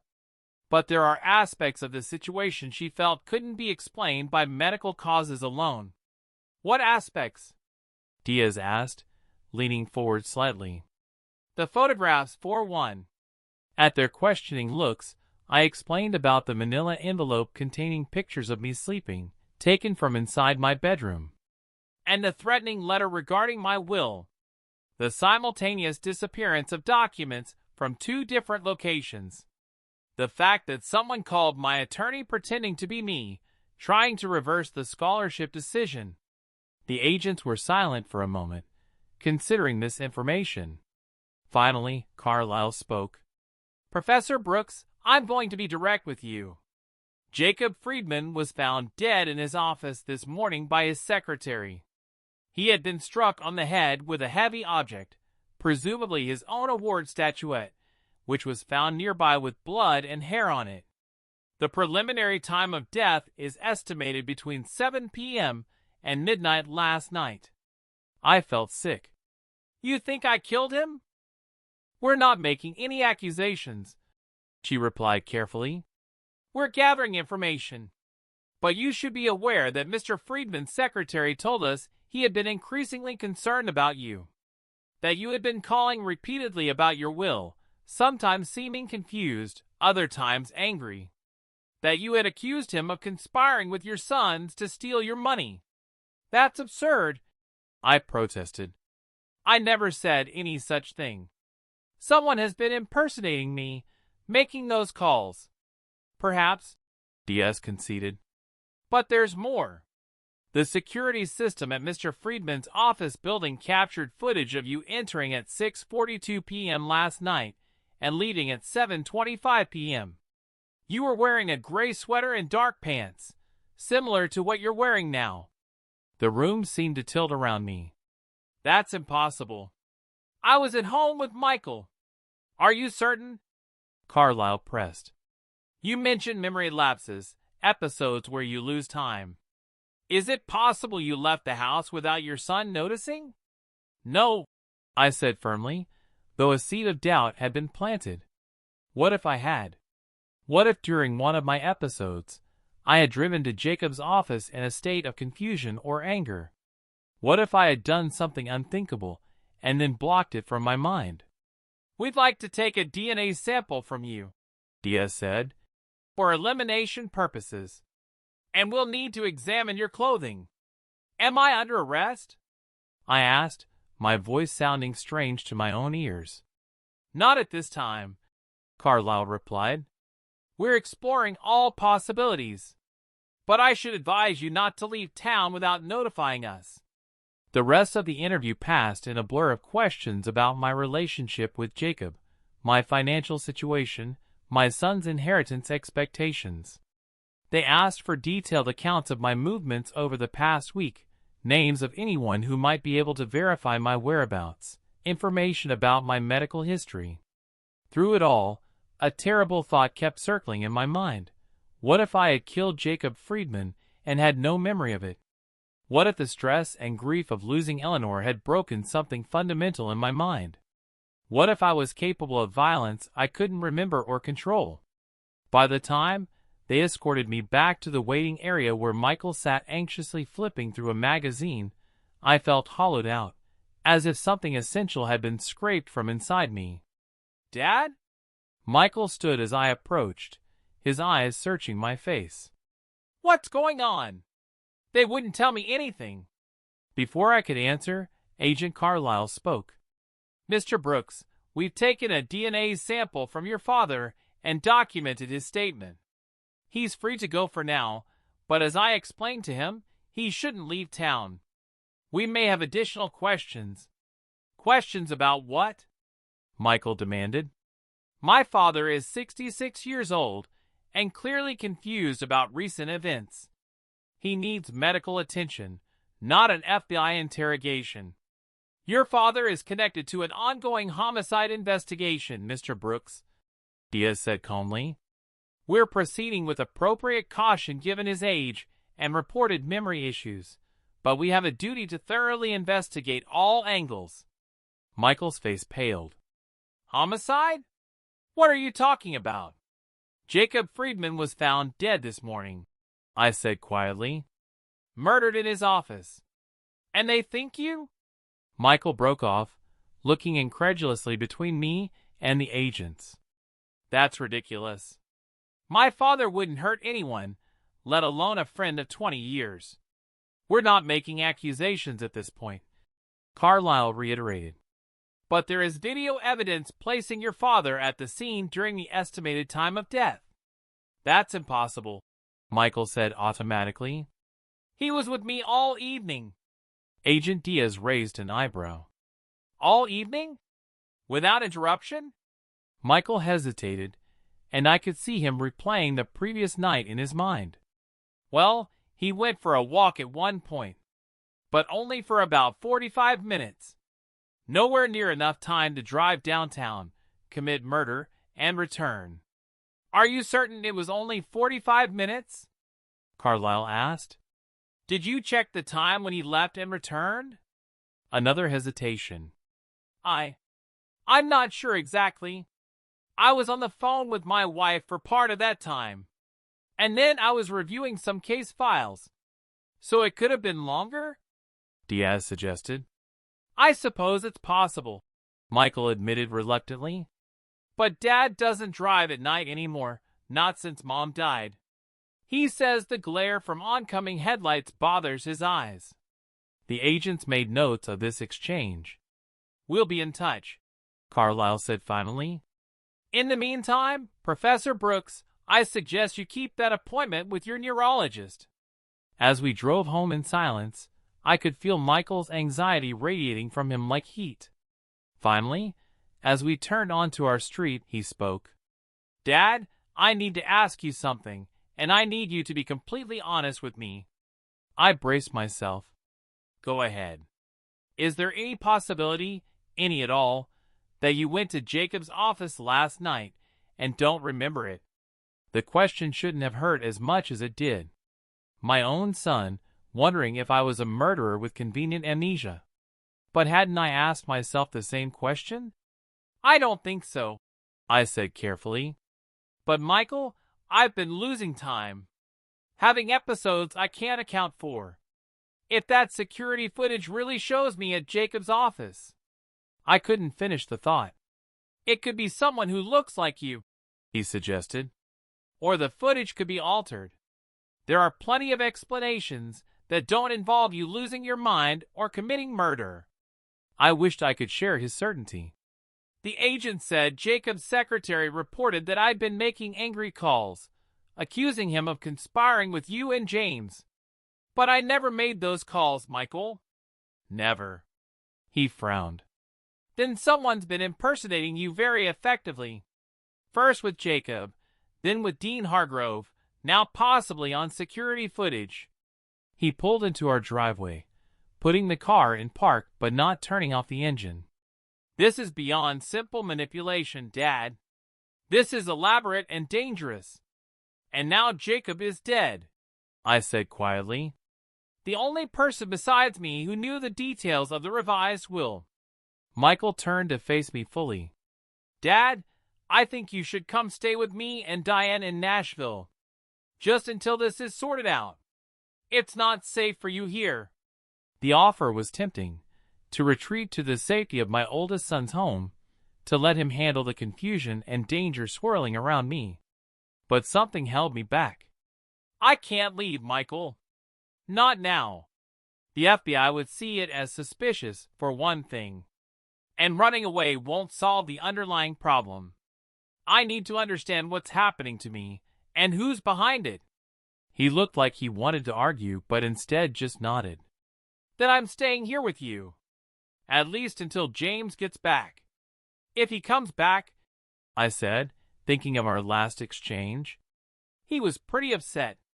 "He'll be back," Michael said confidently. "Whatever's going on, James wouldn't abandon you. Especially not now." I wished I could be so sure. But the doubts that had been planted by the photographs, the missing will, and now by the FBI, had taken root too deeply to easily dismiss. As we entered the house, the phone was ringing. Michael answered it, his expression shifting from concern to surprise as he listened. "Yes, he's right here." "One moment." He held out the phone to me. "It's Dr. Brennan. About your MRI results." I took the receiver, my hand trembling slightly. "Dr. Brennan? This is Leonard Brooks."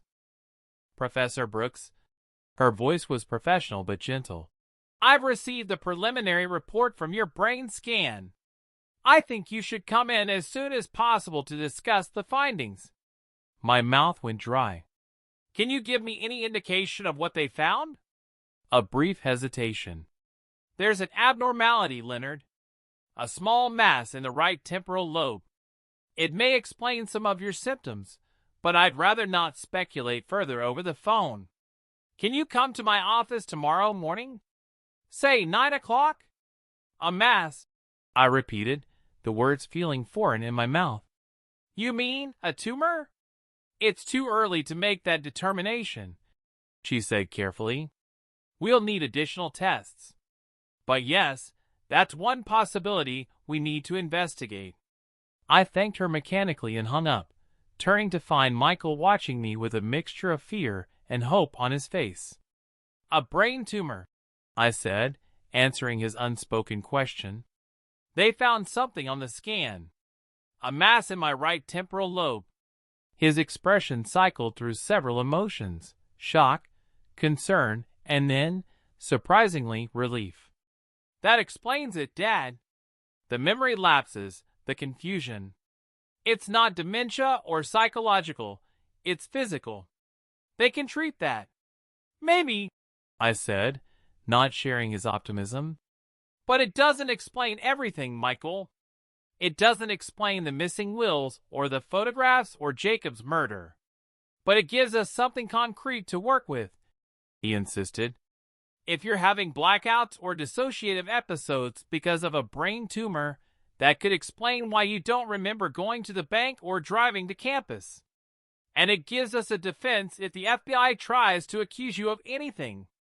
I sank into a chair, suddenly exhausted. I don't know what to think anymore. Could I really have done things, driven places, had conversations, made decisions, and have no memory of them? Could I have gone to Jacob's office last night in some kind of fugue state? "Even if you did," Michael said firmly, "which I'm not convinced of, you wouldn't have hurt him." I know you, Dad. You're not violent, tumor or no tumor. I wanted to believe him. But the truth was, I didn't know myself anymore, not with certainty. The man I thought I was, rational, controlled, principled, seemed to be slipping away, replaced by someone unpredictable and possibly dangerous. I need to call James, I said suddenly. He should know about the tumor. And about Jacob. Michael nodded, handing me his cell phone since mine was still in my jacket pocket somewhere. Use mine. Better reception. I dialed James's number, but it went straight to voicemail. James, it's Dad. I need you to call me as soon as you get this. It's important. There have been some developments. I hesitated, not wanting to leave news of a brain tumor or murder accusation in a voicemail. Just call me, please. On Michael's phone. After hanging up, I turned to find Michael watching me with a strange expression. What is it? I asked. I just got a text from Diane, he said, holding up his phone. She's been trying to reach me all afternoon. She says there was a break-in at our house in Nashville last night. Someone went through my home office, my files, my computer. The police think they were looking for something specific. A chill ran through me. Your files? What kind of files do you keep at home? Mostly old cases, research. Nothing current, those stay at the office. His brow furrowed. But I do have a copy of your and Mom's wills from when you updated them 5 years ago. And I have your power of attorney documents. Could those be what they were after? Possibly. But why? Those versions are outdated now, superseded by your new will with the scholarship provision. The one that's mysteriously disappeared, I reminded him. Along with Jacob, the only other person who knew its full contents. Michael's expression darkened. This is getting beyond concerning, Dad. First your home, then Jacob's office, now my house. Someone is systematically removing all records of your estate plans. The implications were chilling. Someone was going to extreme lengths, including murder, to alter my legacy. And that same someone was likely trying to make me appear unstable or even dangerous, possibly to invalidate any new will I might create or to establish grounds for taking control of my affairs. We need help, Michael. Professional help. Not just Reeves, but serious security. He nodded. I have a colleague at the DA's office who used to be Secret Service. Let me call him, see if he can recommend someone. As Michael made his call, I wandered to the kitchen window, staring out at the gathering dusk. Somewhere out there was a person who had killed my attorney, broken into my son's home, and possibly been stalking me for weeks. A person who either wanted to control my estate badly enough to commit murder or wanted to frame me for a murder I didn't commit. And tomorrow, I would learn whether the strange behaviors I'd been experiencing, the lost time, the confusion, the things I had apparently done but couldn't remember, were symptoms of a tumor growing in my brain or something else entirely. Neither possibility offered much comfort. The doorbell rang, startling me from my dark thoughts. Michael ended his call abruptly, moving toward the door with visible caution. Are you expecting anyone? He asked in a low voice. I shook my head. No one. He peered through the peephole, then relaxed slightly. It's Reeves. Michael opened the door to reveal the private investigator, looking more disheveled than he had earlier that day.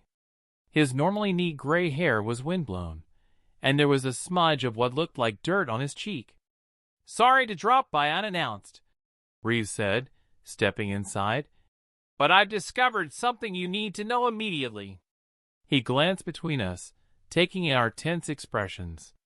What is it? What's happened? Michael closed the door, checking that it was locked. Jacob Friedman was murdered last night. The FBI questioned Dad for 2 hours. They have security footage showing someone who looks like him at Jacob's office during the estimated time of death.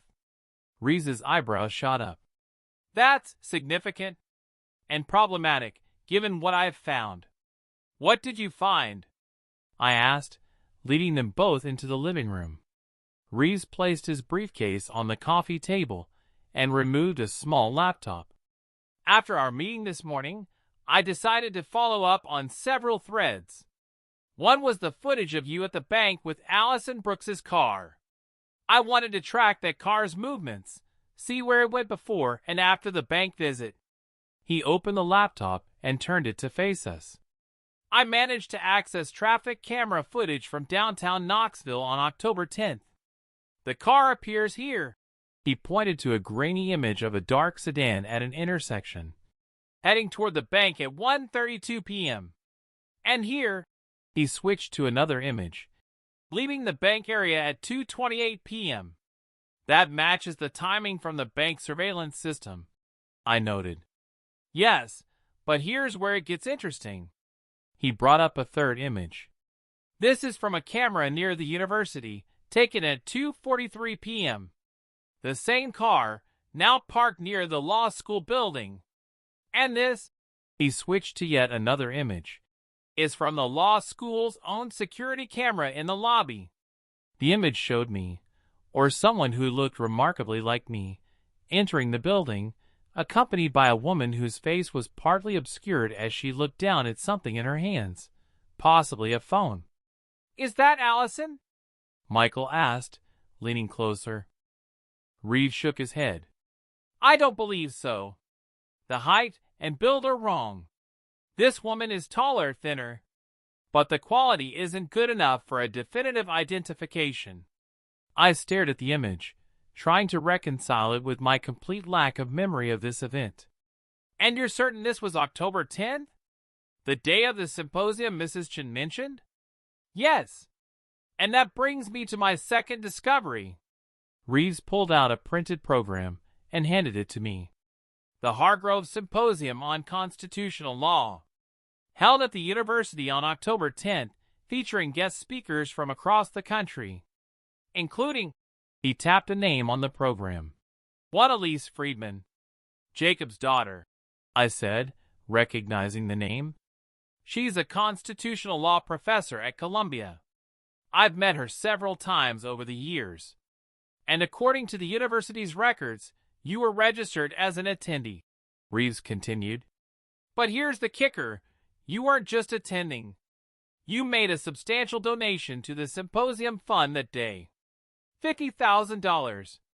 I stared at him in shock. That's absurd. I never. The donation was made from your personal account, Reeves interrupted. I checked with your bank. The transaction was processed at 3:17 p.m. on October 10th, authorized in person at the university's development office. Michael looked stunned. Dad, do you even have that kind of money in your personal account? No, I said firmly. My personal checking account never holds more than 10 or 15,000. The rest is in investment accounts that would require multiple steps to access. According to the bank, Reeves said, you transferred the money from your investment account to your checking account that morning, then wrote the check at the university. I shook my head, the implications spinning out in alarming directions. So someone impersonating me accessed my investment account, transferred a large sum to my checking account, then wrote a check to the university, all on the same day they emptied my safe deposit box? It appears so, Reeves confirmed. And they did it with enough skill that no one questioned the transactions. Not the bank, not the university development office. But why? Michael asked, perplexed. Why donate Dad's money to a university symposium? If they were trying to steal from him, why not take the money for themselves? Because stealing wasn't the primary objective, I said slowly, the pieces starting to align in my mind. The objective was to create a connection between me and the Hargrove Symposium, a connection strong enough that witnesses like Mrs. Chen would remember seeing me there, that the dean would have to acknowledge meeting with me. A false memory, Reeves nodded. Planted deliberately. The question is, why? What was so important about establishing your presence at this particular event. I looked again at the program. Elise Friedman, Jacob's daughter. The symposium was in mid-October, around the time I supposedly called Jacob to reverse my decision about the scholarship. What if someone wanted to create evidence that I had met with Elise, possibly discuss changes to my will with her? That seems unnecessarily complicated, Michael objected. Why involve Elise at all? Because she's a respected legal scholar, I explained. If there were ever questions about changes to my will, her testimony that she had discussed it with me at the symposium would carry significant weight. Reeves was nodding. And now her father is dead, making her testimony even more crucial and more likely to be sympathetic towards supporting your wishes as she understood them from that meeting. A meeting that never actually happened, I added grimly. But someone who looks very much like you had a meeting with someone at that symposium. Reeves pointed to the security image again. And they used Allison Brooks's car to get there. Michael's phone rang, interrupting our discussion. He glanced at the screen. It's James, he answered, putting the call on speaker. James? Dad and I are here with Reeves. You're on speaker. Michael. James's voice sounded strained. Is Dad okay? I'm fine, James, I said. But there have been some developments. Dr. Brennan called about my MRI results. They found a mass in my brain, possibly a tumor. And Jacob Friedman was murdered last night. A sharp intake of breath from the other end of the line. Jesus. The tumor, is it operable? I don't know yet. I have an appointment tomorrow to discuss it. And Jacob? What happened? Murdered in his office, Michael supplied. The FBI questioned Dad for hours. They have footage of someone who looks like him entering Jacob's office during the estimated time of death. That's impossible, James said automatically, echoing Michael's earlier reaction. Dad couldn't have. I know, Michael interrupted. But that's not all. Reeves has found evidence that someone impersonated Dad back in October, accessed his accounts, donated a large sum to a university symposium, emptied his safe deposit box. All on the same day. And used Allison's car to do it, Reeves added. A long silence followed. Finally, James spoke, his voice tight. That's not possible. Allison's car was in our garage all the week. She was in Chicago. The traffic cameras don't lie, James, Reeves said firmly. Your wife's car was in Knoxville on October 10th, driven by someone who looks remarkably like your father, accompanied by a woman who is not your wife. Another silence. Then, I need to come back to Knoxville. I'll be there by morning. James, wait, I said urgently. There's something else you should know. Someone broke into Michael's house in Nashville last night. They went through his files, including copies of my old will and power of attorney documents. A sharp exhale. This is getting out of control. Have you considered that this might be connected to one of your old cases, Dad? Some criminal with a grudge? Most of my work was academic and constitutional, I reminded him. I wasn't involved in criminal prosecutions like Michael. Still, James persisted, you testified before Congress on several controversial issues over the years. You wrote amicus briefs for the Supreme Court. You made enemies. None that would wait until I was 66 and recently widowed to take revenge, I said. And none that would care about the disposition of my estate. I don't know, Dad. But there has to be an explanation beyond someone in the family trying to manipulate your will. His voice hardened slightly on these last words. I'm not accusing anyone, I said carefully. I'm just trying to understand what's happening. Well, I'll be there tomorrow to help figure it out. In the meantime, stay safe. Both of you. He ended the call abruptly. Michael pocketed his phone, looking troubled. He's upset. Wouldn't you be? I asked. His wife's car has been linked to a complex scheme involving identity theft, bank fraud, and now possibly murder. Whether she's involved or not, it puts them both in a difficult position. Reeves was gathering his materials, returning them to his briefcase. I need to follow up on a few more leads tonight. I'll check in tomorrow after your doctor's appointment. He hesitated. Professor Brooks, given recent developments, I strongly recommend you and your son stay somewhere other than this house tonight. Because whoever killed Jacob might come after me next? I asked, voicing the fear that had been growing since learning of my attorney's murder. Precisely. If they're willing to kill to keep the scholarship provision from being reinstated, they won't hesitate to eliminate other threats. I considered this, weighing the danger against my deep reluctance to leave my home. Where would we go? A hotel would require ID, credit cards. We'd leave a trail. I have a cabin, Reeves offered. About an hour from here in the mountains. Very private, well secured. No one would think to look for you there. Michael nodded decisively. We'll take it. Let us pack a few things. As we gathered overnight essentials, I found myself in Eleanor's closet, breathing in the fading scent of her perfume that still clung to her clothes. I hadn't been able to bring myself to donate her things yet, preserving her presence in the house in this small way. I don't know what's happening, Nellie, I whispered to the empty room. I don't know if my mind is failing or if someone is trying to destroy me. But I'm scared. More scared than I've been since you were diagnosed.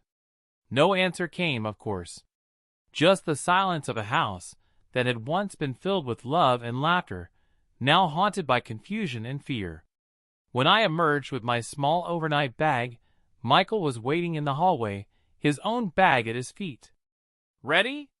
I nodded, though nothing about me felt ready for whatever was coming next. We followed Reeves's car in Michael's SUV, winding through increasingly rural roads as we left Knoxville behind and climbed into the foothills of the Smoky Mountains. The sun had set, leaving us driving through darkness broken only by our headlights and the occasional porch light of a distant farmhouse. What do you make of all this, Michael? I asked as we drove. Truly? He was silent for a long moment, considering. I think someone is playing a very sophisticated, very dangerous game.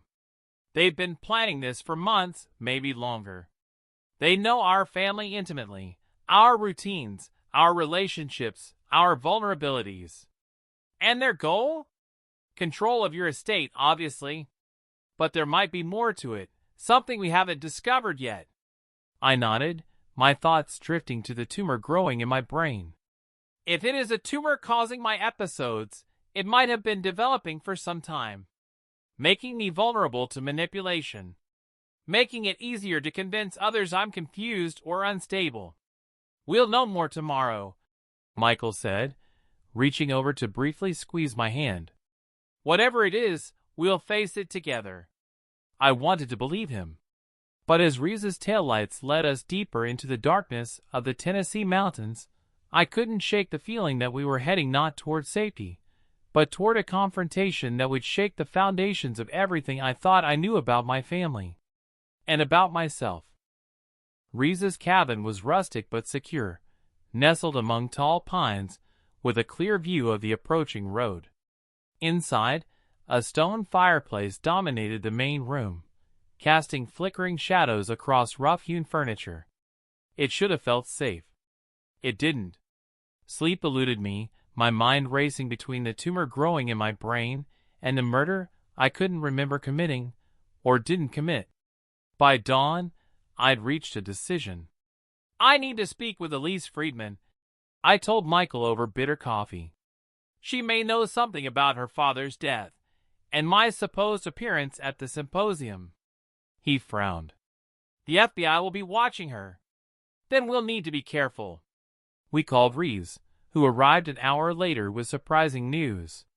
Jacob's computer files were accessed yesterday, after his death.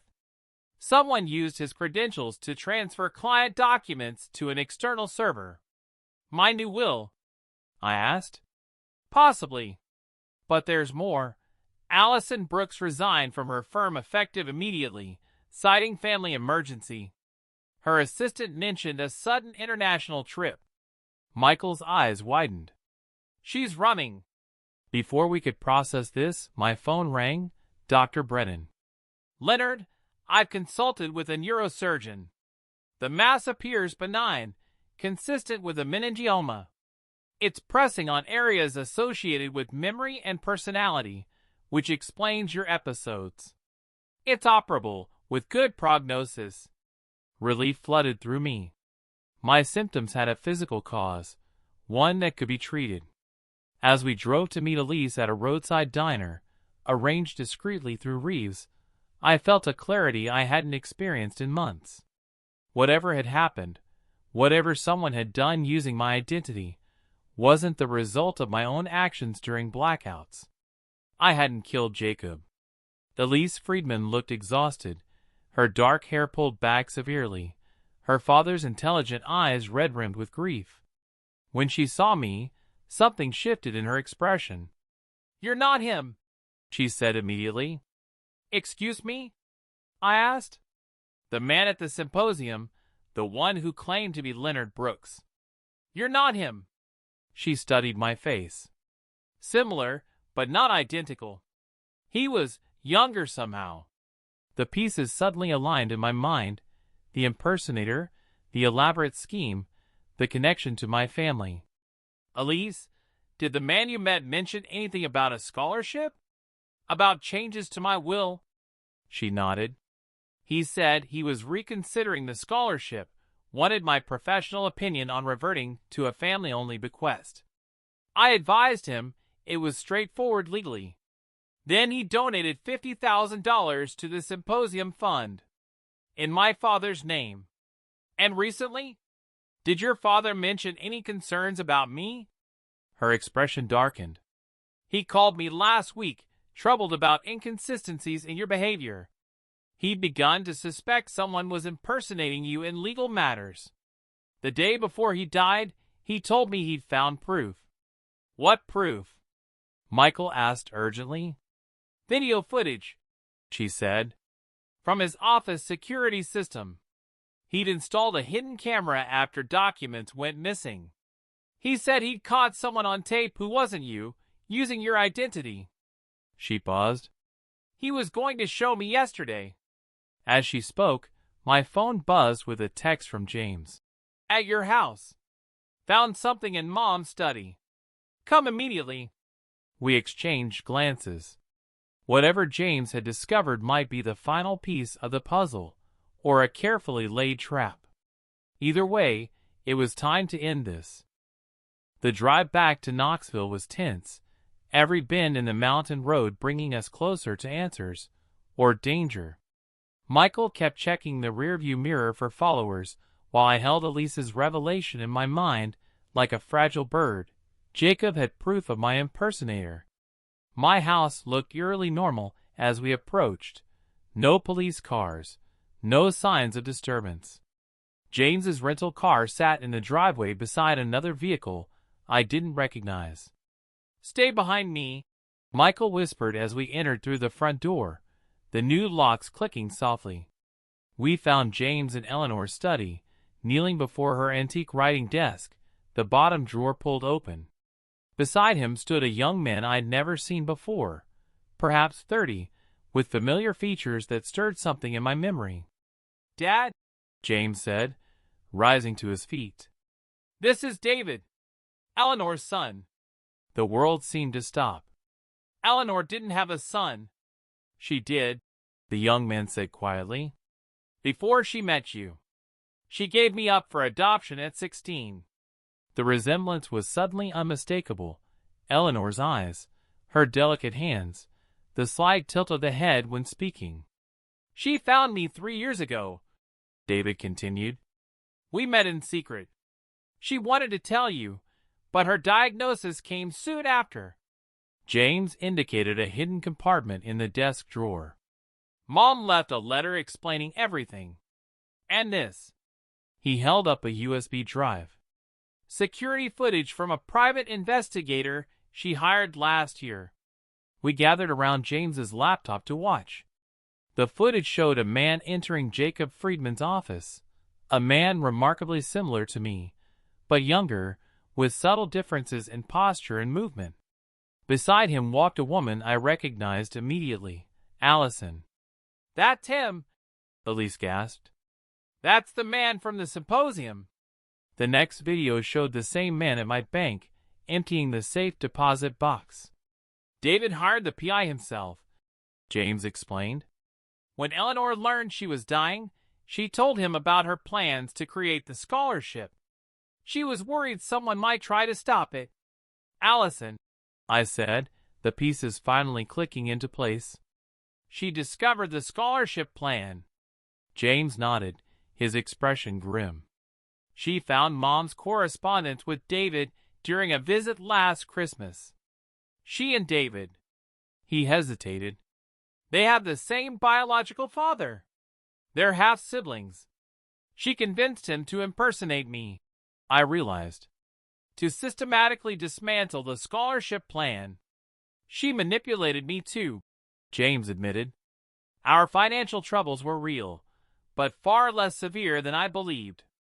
She isolated me from you, fed my insecurities." "And when Jacob discovered the truth?" Michael asked. "She killed him," David said softly. "I didn't know she would go that far. I just wanted what I thought was rightfully mine, recognition, inheritance. But murder—" He shook his head. "That's why I came to James with the evidence." We called the FBI, who arrived within the hour. Elise identified David as the impersonator from the symposium. The USB drive contained enough evidence to issue warrants for Allison's arrest. 3 days later, she was apprehended at the Canadian border with fake identification and $200,000 in cash. 1 month after my empty birthday party, I sat in a hospital room recovering from successful tumor removal surgery. My sons at my side, I signed a new will, one that honored Eleanor's wishes for the scholarship while acknowledging David's place in our complicated family. The safe had been empty, but the truth had finally filled the void where uncertainty once lived.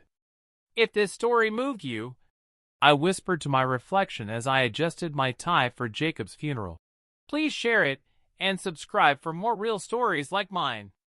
Thank you for listening. Some birthdays change your life not by who shows up, but by what you discover when no one does.